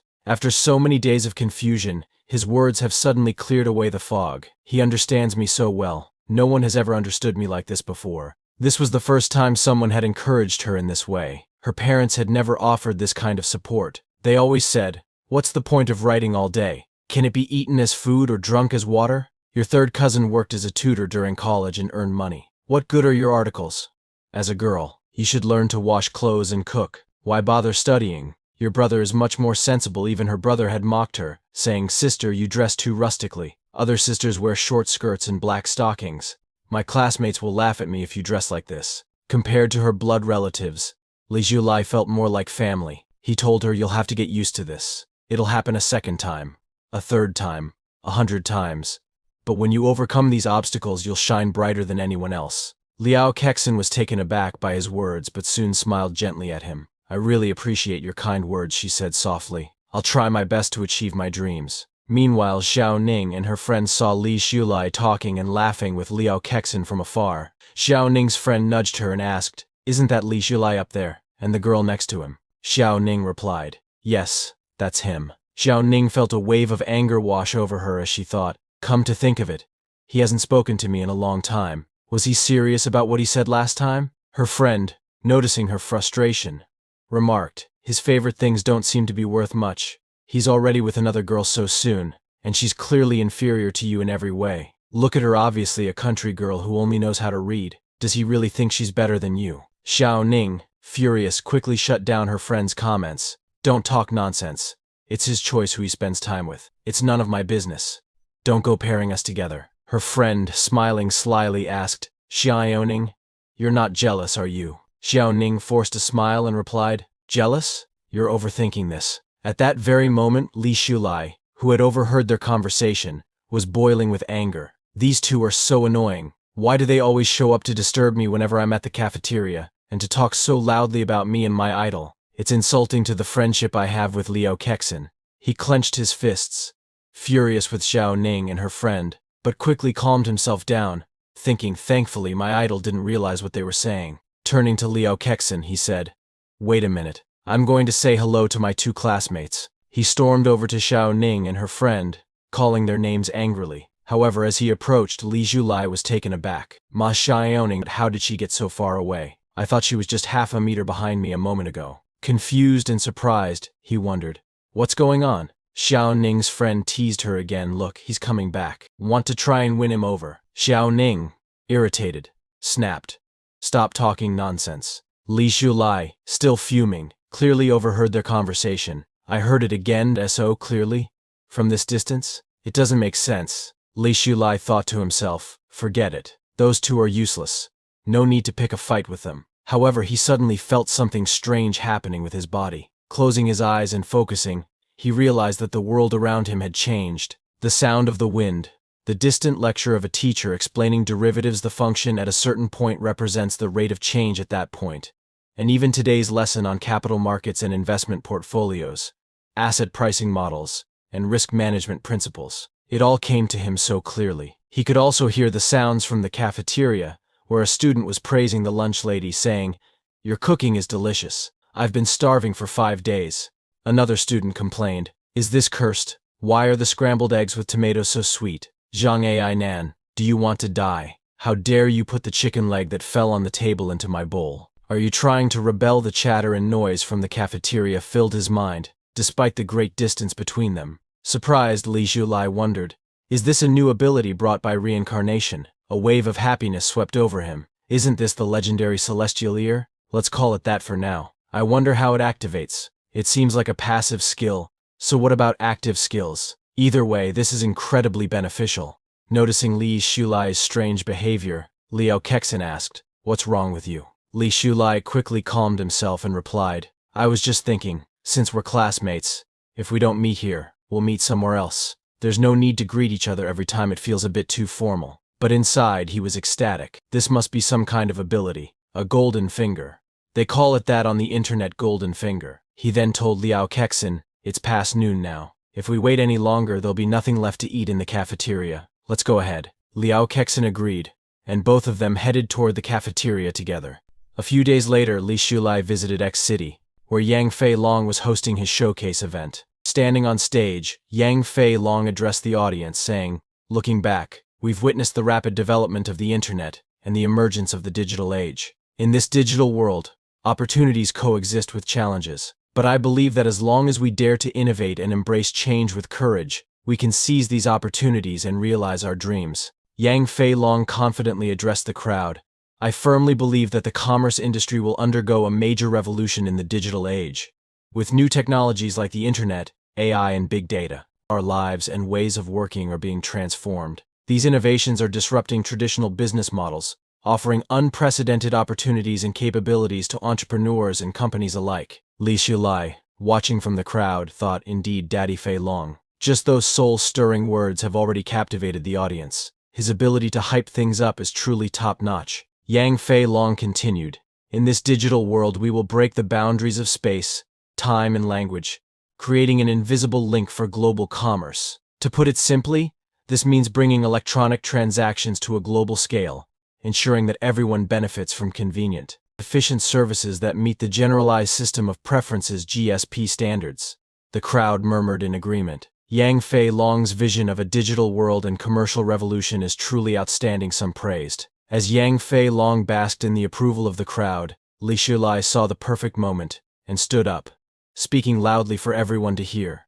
"I think your dream is wonderful and will surely come true in the future, but there will also come a day when you'll be crushed." The crowd immediately erupted in anger. "Who is this kid who doesn't understand anything but dares to speak so boldly? He's just a student," someone shouted. "What's he saying, coming here to cause trouble?" another remarked. "He's just showing off." Yang Fei Long, startled by the interruption, thought, "Who is this argumentative kid, ruining my event? He almost swayed the crowd just now." The event manager hurriedly called for security, barking at them, "How could you let anyone in here so casually?" But Li Shulai wasn't finished.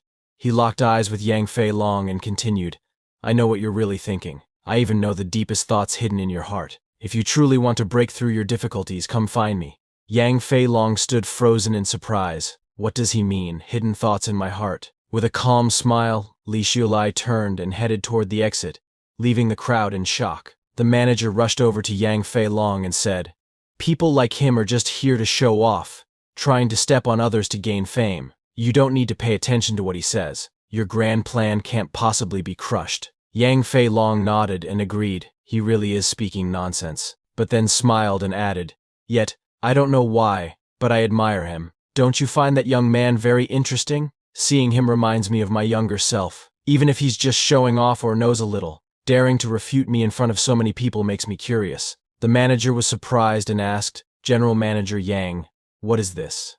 A moment later, outside Yang Fei Long's office building, Li Shulai was standing there when Yang Fei Long approached him. You said I will be crushed one day. I think your words are not baseless, and I'd like to hear your advice. Yang Fei Long thought to himself, this young man is very purposeful and courageous.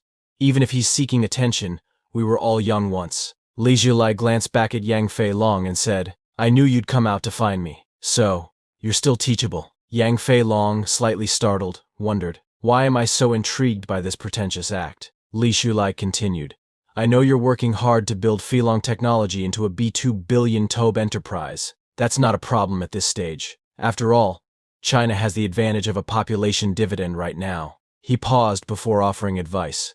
But think about it, ordinary people aren't that wealthy yet. If they had access to cheaper consumption channels, what do you think they'd choose? Hearing this, Yang Fei Long was confused and thought, could this guy just be a bookish idiot? I've already researched this extensively. Li Shulai smiled and explained, Tob is fine, but in the end you must also focus on B2C talk to succeed. Focusing on consumers' needs and experiences will allow you to directly engage with them, get feedback quickly, improve your products, and meet diverse consumer needs. E-commerce channels will help expand your market share.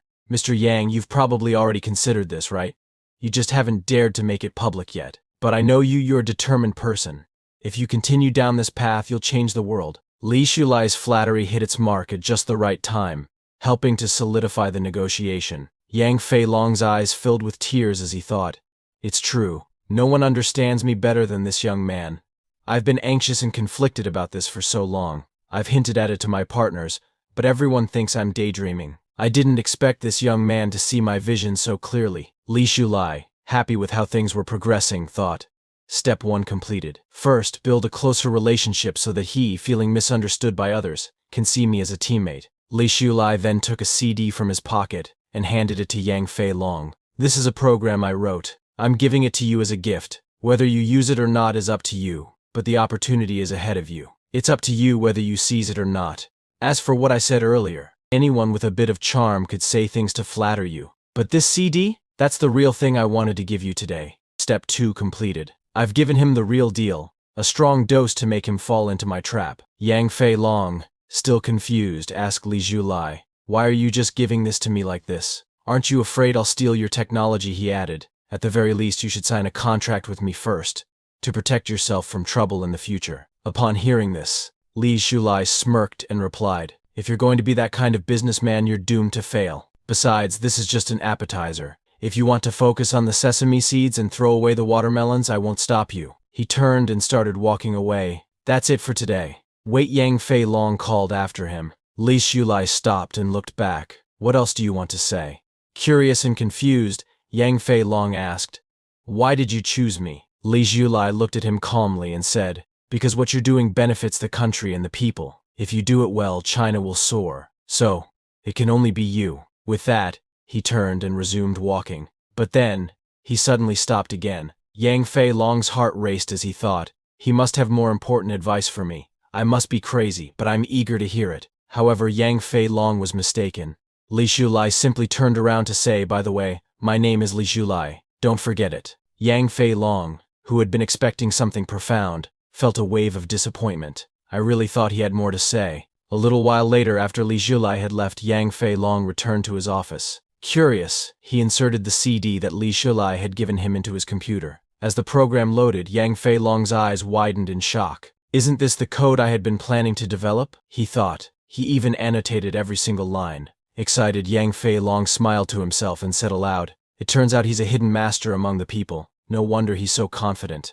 I have to recruit him to my side. With his talent and this framework, the Flying Dragon Empire will surely grow bigger and stronger. After some time, later that evening, in the school cafeteria, Yang Fei Long came to meet Li Shulai. As people noticed Yang Fei Long, whispers spread through the crowd. That person looks familiar. Wasn't he on TV? Some murmured. Li Shulai was impressed by how quickly Yang Fei Long had found him. He's quite capable, Li Shulai thought. But then again, it's not that hard when the program runs to the end. The name of the school cafeteria appears in glittering gold. Hard to miss, right? Yang Fei Long had waited for 3 days at the cafeteria, determined to meet Li Shulai. This kid is so pretentious, Yang Fei Long thought, but I have to hold my ground too. Approaching Li Shulai, Yang Fei Long asked, "How did you know I would find you?" Li Shulai replied calmly, "You're clear-headed now. You wouldn't miss this opportunity." Yang Fei Long felt a bit frustrated, thinking, that makes it sound like I've been out of my mind all along. Politely, he invited Li Shulai to join his business empire. "Do you know how much Filong technology will flourish in the future? I hope to create a business empire with you by my side." However, Li shook his head and refused. "Forget about joining, and spare me the sales pitch. It might work to lure in eager youngsters, but it doesn't work on me. Do you think you can attract me with such empty words?" Yang Fei Long was shocked by the blunt rejection. Frustrated and angry, he thought, "Damn it, I checked before coming here. Isn't he just a slightly talented college student from an ordinary family?" Noticing Yang Fei Long's reaction, Li Shulai smiled and said, "Since you've come to find me, I won't let you leave empty-handed." He unzipped his bag, pulled out a CD and a piece of paper, and handed them to Yang Fei Long. Upon receiving the items, Yang Fei Long smiled, thinking, the last CD contained sample programs. This time it must be the complete one, right? But when he unfolded the piece of paper and read it, his eyes widened in shock. This is Filong Technology's biggest future business opportunity, the key to the company's global expansion. Yang Fei Long couldn't help but smile to himself. If Filong Technology is a massive ship about to set sail on a long journey, these pieces of paper are the rudder that will steer us to the fertile continent. The value of this information is several times greater than the previous program. Li Shulai looked at Yang Fei Long and said, "You're a smart person, so don't ask me how I know all this or where I got it from. And don't ask why a poor college student like me knows so much. If you're willing to believe, then go ahead and act on it. If not, that's fine too." He added, "If Filong Technology develops in the future, and you find that what I've done today is of value, you'll know what to do." Yang Fei Long looked at Li Shulai with admiration, thinking, this man is not only intelligent but also dazzling, like a shining star. Li Shulai continued, "In short, stay firm in your belief in Filong Technology, and I wish you great success. After all, what you're about to accomplish will benefit both the country and the people." He then turned to leave, saying, "I've said all that needs to be said. Please do as you see fit." Yang Fei Long, feeling an immense sense of clarity and lightness in his heart, smiled. This feeling is like a spring breeze. In the blink of an eye, it was December 31st, 1998. Yang Fei Long stood in front of the media, announcing the official listing of Filong Technology. Zhang Ming approached Li Shulai, excitedly asking, "Brother Zhiyu, did you see the news about Filong Technology? It said that it just got listed today, and they've already secured investments worth hundreds of millions, shocking the financial world. Isn't that incredible?" With a broad smile, Zhang Ming added, "They say the internet is the future trend. Filong's father is truly far-sighted." However, Li Shulai felt a little nervous inside, thinking, the progress is much faster than in my previous life. I'm not sure what kind of changes this will bring. Zhang Ming, still animated, remarked, "Filong Technology is based in Hangzhou. If we had graduated a year earlier and joined Yang Fei Long's business, we'd probably be very successful right now." Li Shulai smiled and replied, "I guess so." But deep down he was genuinely pleased. Although it's launched 9 months earlier than it did in my previous life, the momentum after listing is much stronger. Still, this is good. He nodded to himself and thought, Yang Fei Long did a great job. By April 1999, Li Shulai was preparing to show his graduation project to Professor Guo. As he was discussing it with the professor, Zhang Shuli suddenly stormed into the office, slamming her bag hard on the desk. Angrily, she said, "Professor Guo, if you want to make things difficult for me, just say it outright. Is it really necessary to keep blocking my graduation project like this?" In her mind, she was thinking, I paid 2,000 yuan to have someone write this project for me, and they guaranteed it would pass. This old man must be out to get me. Zhang Zhuli continued, "I'm not doing scientific research. It just needs to be good enough for me to get my degree." Professor Guo, unfazed, calmly replied, "Your graduation thesis may look professional, but it's filled with basic errors and nonsense. Passing this would be unfair to other students." Fuming, Zhang Shuli demanded, "So, you're really not going to pass it?" Professor Guo firmly responded, "Not with the quality of this project. It won't pass, at least not under my supervision." Zhang Shuli clenched her teeth in anger, grabbed her bag from the desk and said, "Just wait, I'll revise the design." She stormed out of the office. Li Shulai, who had witnessed the whole scene from the back of the room, approached Professor Guo with a concerned expression. Teacher Guo, you might want to be cautious. I've heard people who cross her tend to have unfortunate endings. He thought to himself, that's all I'll say. I hope Professor Guo stays vigilant. However, in the next second, Professor Guo picked up Lai Zhulai's graduation project and said, you have a good first page, but there are a few issues here. Overall, it's not that great. Li Zhulai smiled awkwardly, thinking, oh no, Professor Guo has a sharp eye. If I stay, he'll keep lecturing me until midnight. He quickly said, I'll revise it. He grabbed his project and bolted, telling Professor Guo, I'm going back to the dormitory to work on it. Once outside, Li Zhulai thought, April is the most beautiful month of the year. In the blink of an eye, graduation season will be upon us. I hope it's a peaceful and smooth one. But then, he suddenly saw Yang Fei Long standing in front of him, smiling. I heard from your roommate that you came to the Science and Education Department, so I came here specifically to wait for you, Yang Fei Long said. I want to invite you again to join Feilong Technology. You've been a great contributor to its success. Li Zhulai politely declined, but Yang Fei Long wasn't deterred. Before, Feilong Technology was just a vision, a blank check. I understand why you didn't join, but now Feilong's value is soaring, and it's clear that we will become China's new commercial giant. If you join now, you're fully qualified to become a major shareholder. Huge wealth is within your reach.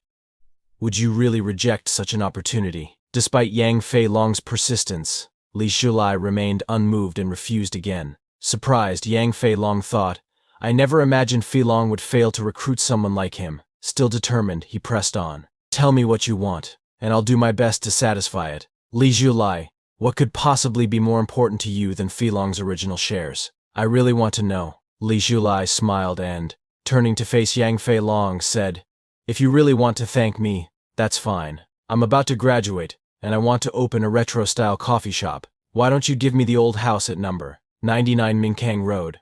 Yang Fei Long was taken aback, thinking, an old house of no value? Or just the right to use it? Are you kidding me? He had expected Li Zhulai to make a much bigger demand, something far more extravagant. Li Zhulai, with a serious expression, told Yang Fei Long, that's it, that's what I want. Yang Fei Long, seeing the seriousness in Li Zhulai's face, realized that he wasn't joking. He's not talking nonsense, he thought. It's for real. Surprised by Li Zhulai's calm demeanor, Yang Fei Long reflected, it's so rare to see young people today who aren't swayed by fame or fortune and who don't grovel to the powerful. When I wasn't wealthy, he gave me such unique advice that shortened Feilong Technology's path to success, and he didn't ask for a penny in return. Now that Feilong has achieved greatness, he still has the same attitude. He isn't tempted by money. Yang Fei Long smiled and said, don't worry, forget about just the right to use it. I'll buy the house for you. Seeing how respectful Yang Fei Long was toward Li Zhulai, his secretary couldn't help but wonder, what kind of secrets does this mysterious college student hold? She asked. Mr. Yang, are you heading back? Yang Fei Long instructed her, go buy the house at No. 99 Minkang Road, and prepare a card with 3 million yuan for me, he thought. Li Zhulai doesn't want money because of his kindness, but I owe him, and this is my duty to repay him. When Feilong Technology grows in the future, I must reserve a director position for him. What we're doing will benefit the country and the people. Could it be that I've really met a hermit with noble sentiments who seeks no rewards? Are there really such people in the world? Li Zhulai's actions had a profound effect on Yang Fei Long, making him reconsider his future decisions. Sometime later, Li Zhulai received the real estate certificate and the card with 3 million yuan. Smiling, he thought, since you insist on giving it to me, I'll accept it. In the classroom, Professor Guo addressed all the students. The graduation defense will be held in early June. Many of your graduation theses still need significant improvement, so I advise you to revise them and communicate with your instructors. There are only 3 months left until graduation, and time is tight. I hope you all put a perfect end to your campus life. The students, however, were visibly frustrated. The difficulty of the graduation project was daunting. Some remarked, we haven't even found internships or jobs yet, and all our time is spent writing papers. After Professor Guo left, Zhang Shuli's friend asked, how did your conversation with Teacher Guo go yesterday? Is he still being as strict as ever? Zhang Shuli, clearly irritated, replied, it's just a crappy paper, but Guo is making it look so serious. Does anyone really think undergraduate papers need to be high quality? It's just a formality. Why make such a big deal out of it? Upon hearing Zhang Shuli, Xiao Ning interjected, Teacher Guo is taking the time and effort to guide us for our own benefit. Only by completing your thesis properly will you gain the experience needed to solve more complicated problems when you enter the workforce. Zhang Shuli, annoyed, shot back, okay. You're an excellent student and the teacher's pet. Just worry about yourself and stop pretending to care. Seeing Zhang Shuli's attitude, Xiao Ning thought, money is powerful when it reaches a certain level, but Zhang Shuli, your family isn't that rich yet. Aloud, she said, never mind. It has nothing to do with me. Meanwhile, Xiao Ning's friend called her. Let's go to the cafeteria they left together. Afterward, a red-haired boy approached Zhang Shuli and said, Mr. Guo is really stubborn. What if he makes you delay your graduation and doesn't give you a diploma? You know, a lot of companies ask for graduation certificates these days. Your family might be wealthy, and you don't need to worry about finding a job, but wouldn't it be a shame to study for 4 years and not get a diploma? Another boy with yellow hair chimed in. Even though you're about to graduate, teachers generally don't want to make things difficult for students.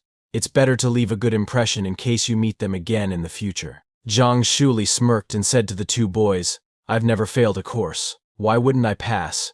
It's just my graduation thesis. If Mr. Guo really doesn't appreciate my effort, I've already figured out what to do. Inwardly, she thought, if you don't appreciate my kindness, don't blame me for being ruthless. The boys nodded in agreement. Old man Guo is nothing in front of power and money. Zhang Shuli's family has connections. Meanwhile, Li Shilai, who had been listening in on their conversation from the classroom, couldn't hold back any longer. He stepped forward and said to Zhang Shuli, it's not up to you to decide whether an undergraduate thesis is important or not, or whether it needs to be done seriously. Just because you're morally bankrupt doesn't mean others should disregard their integrity. So what if your family is rich? Being born into wealth is just an advantage of luck, but that doesn't give you the right to look down on others. With an angry expression, he added, things change over time. If your Zhang family falls from grace with your attitude and behavior, people would treat you like a dog. Zhang Shuli's face flushed with fury. Who are you to lecture me, you poor student with no standing? You have no quality. Li Shulai smiled coldly and replied,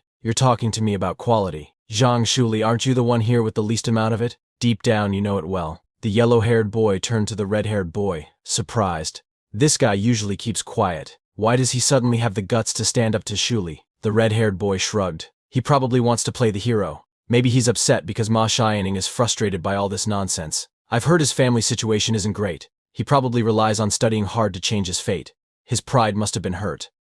He added with a smirk, when he enters the real world, he'll find out that studying isn't everything. It's better to be like Shuli, who doesn't have to worry about anything. Zhang Shuli, still furious, glared at Li Shulai. Yes, my family is rich, and that's incredible. Unlike you, whose entire life's effort can't compare to what I have by birth. My privilege is my capital. You're just a country bumpkin with parents working on a farm. Stay away from me, and don't let your chicken shit smell bother me. She laughed cruelly. Just then, Zhang Ming stepped in and put a hand on Li Zhulai's shoulder. It's not worth it, arguing with someone like her. Li Zhulai paused for a moment, realizing the truth in his words. There's no point in arguing with people like Zhang Shuli. Besides, even though she caused a lot of trouble in her previous life, she hasn't done anything terrible enough in this one to warrant that kind of punishment. He sighed inwardly. I'll let it go this time. Better to give an idiot a chance.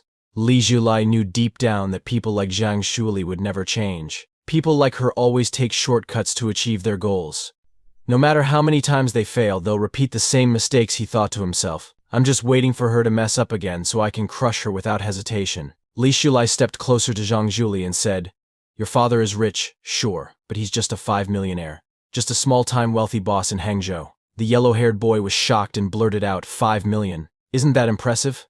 Why is he so nonchalant about it? The red-haired boy replied, he's like a frog in a well. How can he understand what 5 million means? That's enough to buy 100 houses for my family. Li Shulai, ignoring them, continued speaking to Zhang Shuli. There are plenty of people in this world far richer and more powerful than your father. You might use money to oppress others, but when the tables turn and someone uses money to oppress you, don't cry and scream. He then leaned in and whispered, I'm waiting for that day. Zhang Shuli. Zhang Shuli's face turned pale, a mix of surprise and anger washing over her. Why do I suddenly feel so nauseous, she thought. Meanwhile, Li Shulai turned to Zhang Ming and casually asked, what do you want for lunch? Zhang Ming grinned. Lanzhou ramen sounds good. Li Shulai nodded. All right, my treat.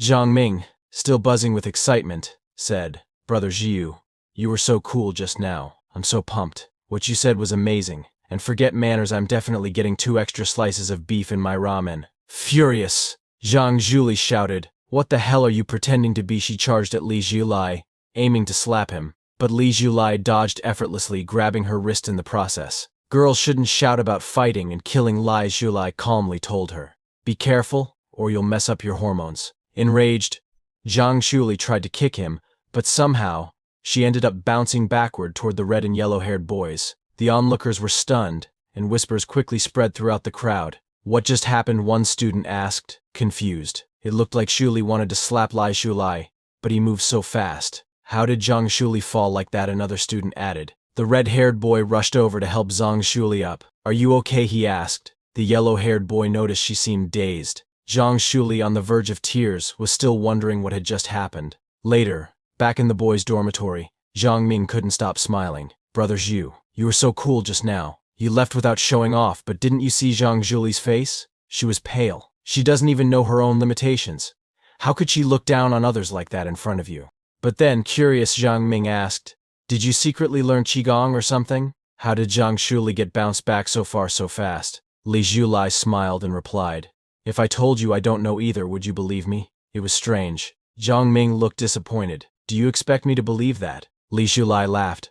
Honestly, I have no idea how it happened. Maybe she just tripped because she wasn't paying attention. Zhang Ming, still skeptical, said, that's too perfunctory. There's no way she just tripped. Li Zhulai, however, had no answers. He didn't fully understand what was happening either. First, his coffee shop had been surrounded by a strange golden light, and then, when he was taking a shower, the same golden light appeared. Confused, he had wondered, what is this golden light? What kind of ability did I awaken after being reborn? And now, the same thing had happened with Zhang Zhuli. Before he could react, his body moved on its own, and her movements slowed down before his eyes. He could even see the trajectory of her actions. When Zhang Zhuli tried to kick him, it felt as though a barrier had suddenly appeared around his body, pushing her away. This can't be a coincidence, Li Zhulai thought. Something's happening to me that can't be explained by science. Determined to get to the bottom of it, he decided to visit the university library the next day. The following day, at Hangcheng University Library, Li Zhulai grabbed a stack of history and mythology books, searching for any clues that might explain what was happening to him. While reading, he stumbled across a section in one of the books detailing ancient legends about a phenomenon called resurrection of spirit energy. According to the text, when spiritual energy between heaven and earth reflows and strengthens, mortals with spiritual roots can naturally absorb this energy. Through meditation, they can connect with the forces of nature and embark on the path of cultivation, merging with heaven and earth. Different factions practice different methods of cultivation, such as swordsmanship, physical training, and QI cultivation. However, the difficulty of cultivating immortals requires hard work, perseverance, and constant breakthroughs in day-to-day practice. Although the text called it a legend, it also stated that many such myths had been passed down and exaggerated over time. Li Zhulai knew that such stories were often dismissed as old folklore, but he couldn't ignore the strange things happening to him. These legends may not be entirely baseless. After all, science hasn't disproved them either, he thought.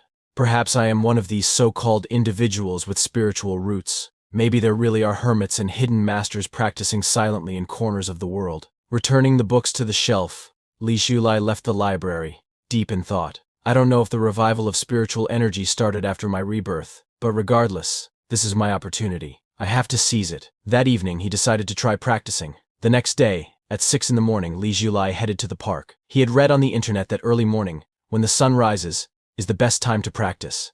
Practitioners would use this time to purify their bodies, harmonize their breath, and cultivate their inner strength. He arrived at a park near the university and found a quiet spot under a tree. Sitting cross-legged and calming his mind, he focused inward. Let's see if I can gather QI in my dantian. Li Zhulai was shocked when he realized he could actually see the energy he was leading and controlling it. Without hesitation, he continued practicing, circulating the spiritual energy through his body for 9 cycles. He became so engrossed in the process that he didn't even notice the temperature rising to 29 degrees. His body started feeling hot, and he wondered, is this normal? Opening his eyes, he thought, I've vaguely touched the threshold of cultivating immortality. If I persevere, small efforts will accumulate, and even a little water can form a river. But despite his excitement, he still wasn't sure. Is this really how one cultivates immortality? After practicing for so long, he noticed that his body felt lighter, and the fatigue and sleepiness from getting up early were mostly gone. He made up his mind to return every day to practice. However, he suddenly noticed several elderly people gathered in front of him. They were all surprised to see a young man in the park so early for morning exercise. "That's great," one of them said. "Young people should exercise more and keep fit to stay healthy." One elderly lady even tried to introduce her granddaughter to Li Zhulai, while another man attempted to teach him the correct posture for Tai Chi. Nervous, Li Zhulai politely declined, saying, "Grandpa, Grandma, I have to go back to school for classes. I'm leaving now." The elderly group insisted that he should come every day to practice, but Li Zhulai quickly ran off, escaping as fast as he could. Once he was free, he breathed a sigh of relief. But seeing so many elderly people gave him an idea, a new business opportunity. In another 2 years, he thought excitedly, square dancing will explode in popularity among the middle-aged and elderly. Right now it's spontaneous, with no organization or discipline. China's society is aging rapidly, and if I create a structured, safe space for square dancing, not only would it contribute to society by providing a place for exercise and relaxation, but it would also be a fantastic business opportunity. Thrilled by the idea, he thought, "I'll make a plan when I get back." As he walked away, an old man practicing martial arts in the park noticed him and thought, "This young man has an aura similar to ours." Later, at the airport, an announcement echoed through the terminal, "Ladies and gentlemen, welcome aboard our flight to Yanzhou. It is now boarding time. Please have your boarding pass and valid ID ready and line up to board the plane." Everyone noticed Li Zhulai talking on his cell phone, and they were surprised. A mobile phone, they thought. That's so expensive. In the 90s, owning a mobile phone was considered a luxury. The lady on the other end of the call told Li Zhulai, "We've selected several houses near Sanli Lake for you." The woman on the phone asked Li Zhulai, "When would it be convenient for you to come and have a look?" Li Zhulai, preparing to board his flight, replied, "I'm about to board the plane now. Contact me in 3 hours when I've landed." After grabbing his bag, Li Zhulai boarded his flight to Yanzhou. A few hours later, he landed and made his way to Dezuo Real Estate. At the real estate office, the receptionist greeted him and said, "The market price of the house you're interested in is 1 million yuan. Would you prefer to pay in full or through installments? If you're interested in installments, I can introduce you to our bank loan services." The receptionist smiled, thinking he looks to be in his early 20s. Could he be a rich second-generation kid? He sounded so generous on the phone. Could he be the god of wealth? Li Zhulai paused and told her, "Give me a minute. I want to take another look before deciding." He knew this property would not only serve as a base for him in Yanzhou, but its market value would also skyrocket in the coming years. The agents have a good eye for selecting properties. No wonder this industry has thrived for so long. But it's a shame about real estate. In about 10 years, the market will collapse. Without further hesitation, Li Zhulai took out his golden card and handed it to the receptionist. "I'll pay in full," he said. The receptionist's eyes widened in shock. Not just her, everyone present in the office was taken aback. Did he just pull out 1 million like it's nothing? Someone whispered. He looks so young and his clothes are modest. But he didn't even blink when paying in full. Maybe he's from a super rich family. Another person nodded. Must be a second-generation rich kid for sure. A girl dressed in black overheard the conversation and remarked, "Sanli Lake is far from the city center. There's no room for the property value to appreciate. I must have been fooled." Another person whispered, "Are you stupid? The value of houses in that area won't appreciate. That's the old town." After signing the contract for the house, Li Zhulai smiled to himself. They don't know anything. Forget Sanli Lake. If you buy property in Yanjiao, you'll make a fortune too. Being reborn has its perks. Satisfied, Li Zhulai thought. Next up, there are other important things to take care of. He made his way to a newspaper vendor and bought a copy of the Financial Evening News. As he flipped through the pages, he noticed an article about Feilong Technology's rapid growth. The company had not only secured domestic success but also attracted overseas investments. Father Long really knows how to seize business opportunities and climb to the top, Li Zhulai thought. But then he smiled knowingly. I can't let him dominate the market alone. As the chill of the evening air set in, Li Zhulai thought, it's time to meet Brother Shi and Brother Hong. Later that day, at the Dogwan-kun building within Yanjing Technology, Lu Daxi, the CEO of Yanjing Electronic Technology, addressed the receptionist. How is Hu Shuo progressing with the material preparation? Please ask him to provide a status update. Also, make a reservation at a nearby restaurant for later. I have a lunch meeting with Mr. Lin. His secretary then informed him. A young man has arrived and mentioned that he wishes to discuss something with you. Lu Daxi responded, send him away. I'm not taking any meetings at the moment, he thought to himself. It's probably another aspiring young entrepreneur wanting to pitch his ideas. I've seen more of them lately. However, after a moment of reflection, he reconsidered and instructed, on second thought, let him in. Also, ask Xiao Hu to come by later, he mused. I was once young and inexperienced too. Perhaps I should give this person an opportunity. The secretary nodded in acknowledgement. I'll inform the young man right away, he replied. Meanwhile, Li Shulai stood patiently at the reception desk, contemplating. The well-established competitor next door is already thriving, while Zij is still operating as a small technology firm.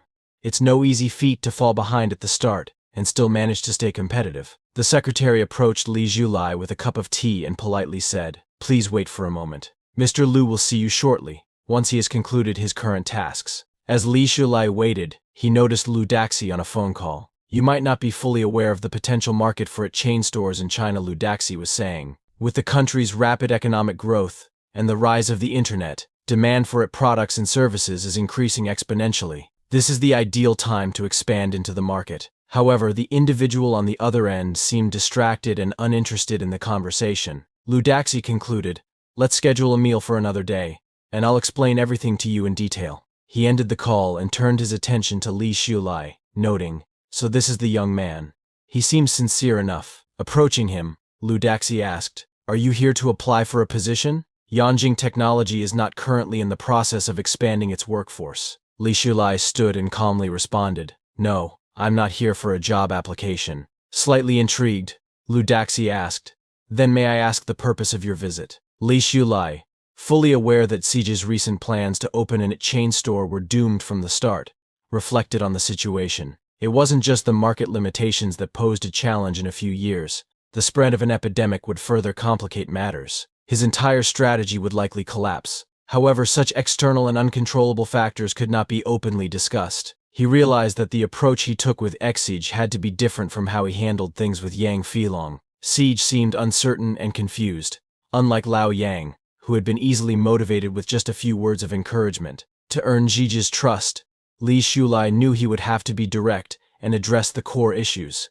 As Lu Daxi looked at him, puzzled, he thought to himself, has this guy not figured out what to say yet? Meanwhile, Li Shulai, inwardly amused, thought, it feels odd not to play the role of a master this time. Li Shulai addressed Mr. Lu confidently. I've been studying the situation of various domestic internet companies and have developed some insights of my own. I overheard you mention the e-chain store during your call, and I'd suggest abandoning the plan sooner rather than later. Upon hearing this, Mr. Lu smiled, thinking, if you want to join Yanjing, just say so directly. Making bold statements to prove your abilities? I've seen this game before. He responded, in recent years, with the country focusing on infrastructure development, land prices will continue to rise steadily. Physical stores will find it increasingly difficult to turn a profit due to rising labor and rent costs. Instead of competing for a shrinking market, it's better to shift your focus toward the internet. However, upon observing Mr. Lu's expression, Li Shulai realized that, in his heart, Siege likely dismissed his advice.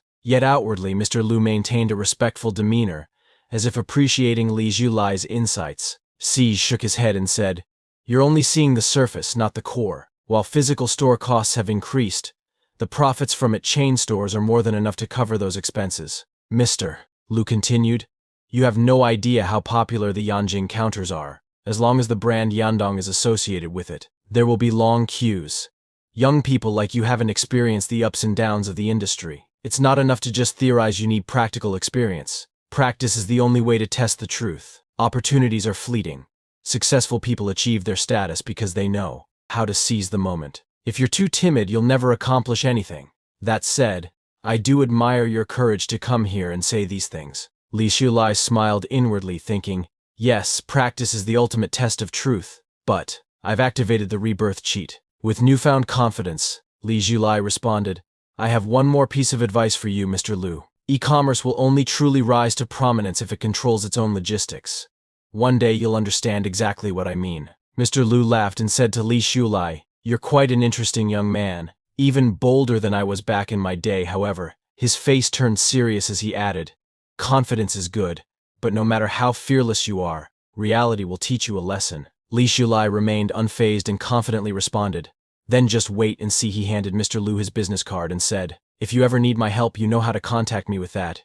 He left the office. Mr. Lu glanced at the business card and noticed the name Li Shulai. Initially, he didn't pay much attention and tossed the card into the trash. However, moments later he reconsidered and retrieved the card, thinking, it may have sounded a bit outrageous, but I can't seem to shake it off. Today has been strange, he thought, carefully placing the card in a safe spot. When my IP chain empire is built, I'll invite him to see it firsthand, he resolved. Meanwhile, Li Shulai walked out of the building, smiling to himself. At this stage, Lu Daxi wouldn't abandon a long-prepared plan just because of a few words.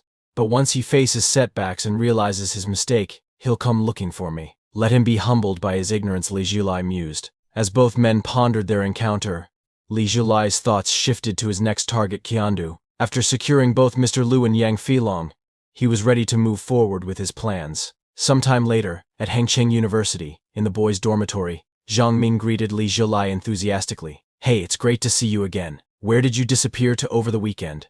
Why are you still carrying your luggage? Li Shulai brushed off the question and replied, I went home to visit my parents. Zhang Ming, excited, said, say hello to them for me. Tell them you have a good friend who's ready to join the family. Teasingly, Li Shulai responded, I don't need another brother, what I need is a sister. Zhang Ming, pretending to act like a girl, joked, if needed, I could be your sister too. Annoyed, Li Shulai shot back, get out of here. But even as he joked with his friend, his mind drifted back to Mr. Lu, wondering, I left him my contact details. Will he actually reach out? Later, Li Shulai handed another CD to the receptionist at Qiandu. The Yanzhou plan had been completed as scheduled, and now the real game was about to begin. Turning back to Zhang Ming, Li Shulai asked, I've gone home on the weekends before, and you've never missed me. Why the sudden attachment this time? Zhang Ming replied, there's been an old man asking around for you. Based on his description, I realized he was talking about you. I just wanted to know what was going on. Curious, he asked, did you run into a scammer or something? You have to be careful. There are a lot of shady old men and women out there these days. Teasingly, Li Shulai remarked, it's just the bad guys getting old. Most older people are still kind and trustworthy. Zhang Ming grinned and replied, well, if anything like that happens, you know your dad will always have your back. However, Li Shulai couldn't shake a feeling of concern. Who could be looking for me at this time? Father Long isn't that old, is he? He shrugged the thought off. If it's something important, they'll find me again. With that, he finished packing his things and prepared to leave. Just then, the old man who had been searching for Li Shulai appeared. He had been asking around the university and nearby marketplace, hoping to track him down. As Li Shulai went out for a walk, the old man finally found him. Rushing over, he grabbed Li Shulai's hand and urged him, come with me. Confused but curious, Li Shulai followed the old man to a nearby park. Once there, the old man instructed him, look carefully. Suddenly, fire-like energy began to gather around the old man's body, and Li Shulai stood in shock. Is this what I read about in the ancient texts?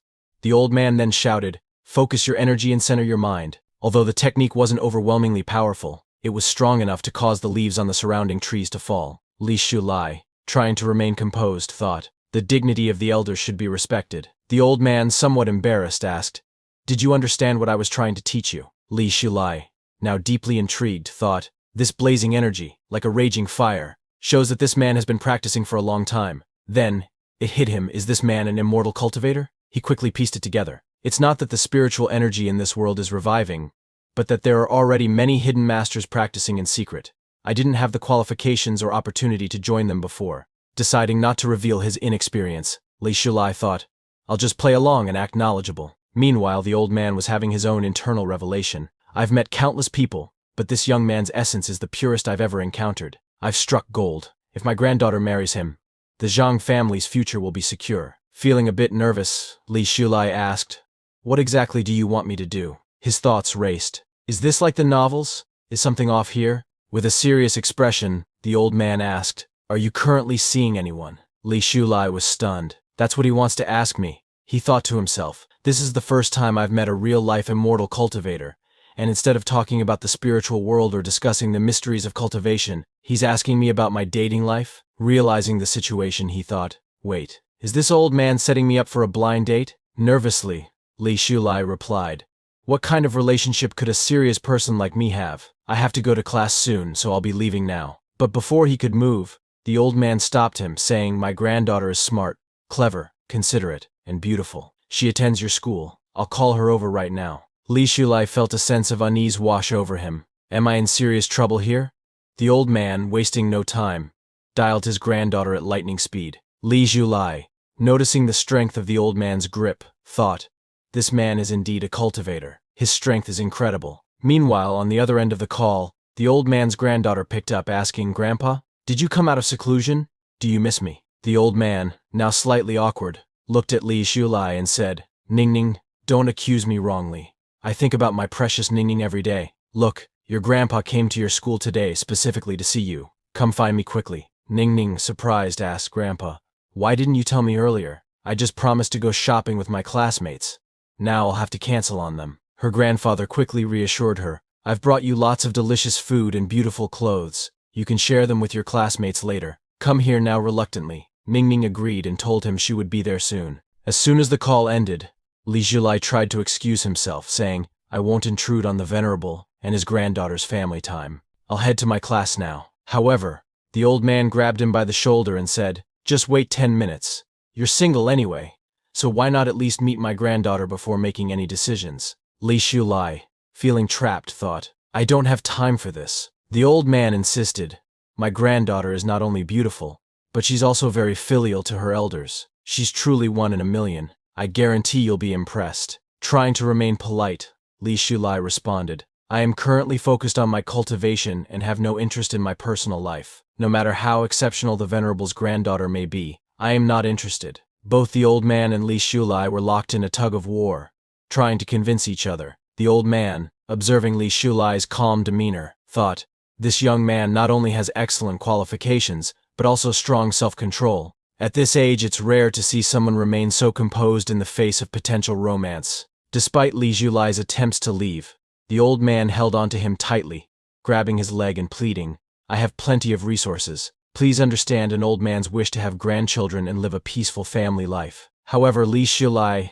exasperated, gently pushed the old man away and firmly stated, I won't agree. The old man, with a wounded expression, said, you're bullying an old man. Li Shulai, speechless, wondered what on earth he was getting involved in. Just then, Xiao Ning was approaching. The moment her figure came into view, the old man immediately released Li Shulai, standing up straight and presenting himself like a perfect gentleman. Li Shulai was utterly shocked when he realized that the old man's granddaughter was none other than Ma Xiaoning. Xiao Ning, confused, looked between her grandfather and Li Shulai.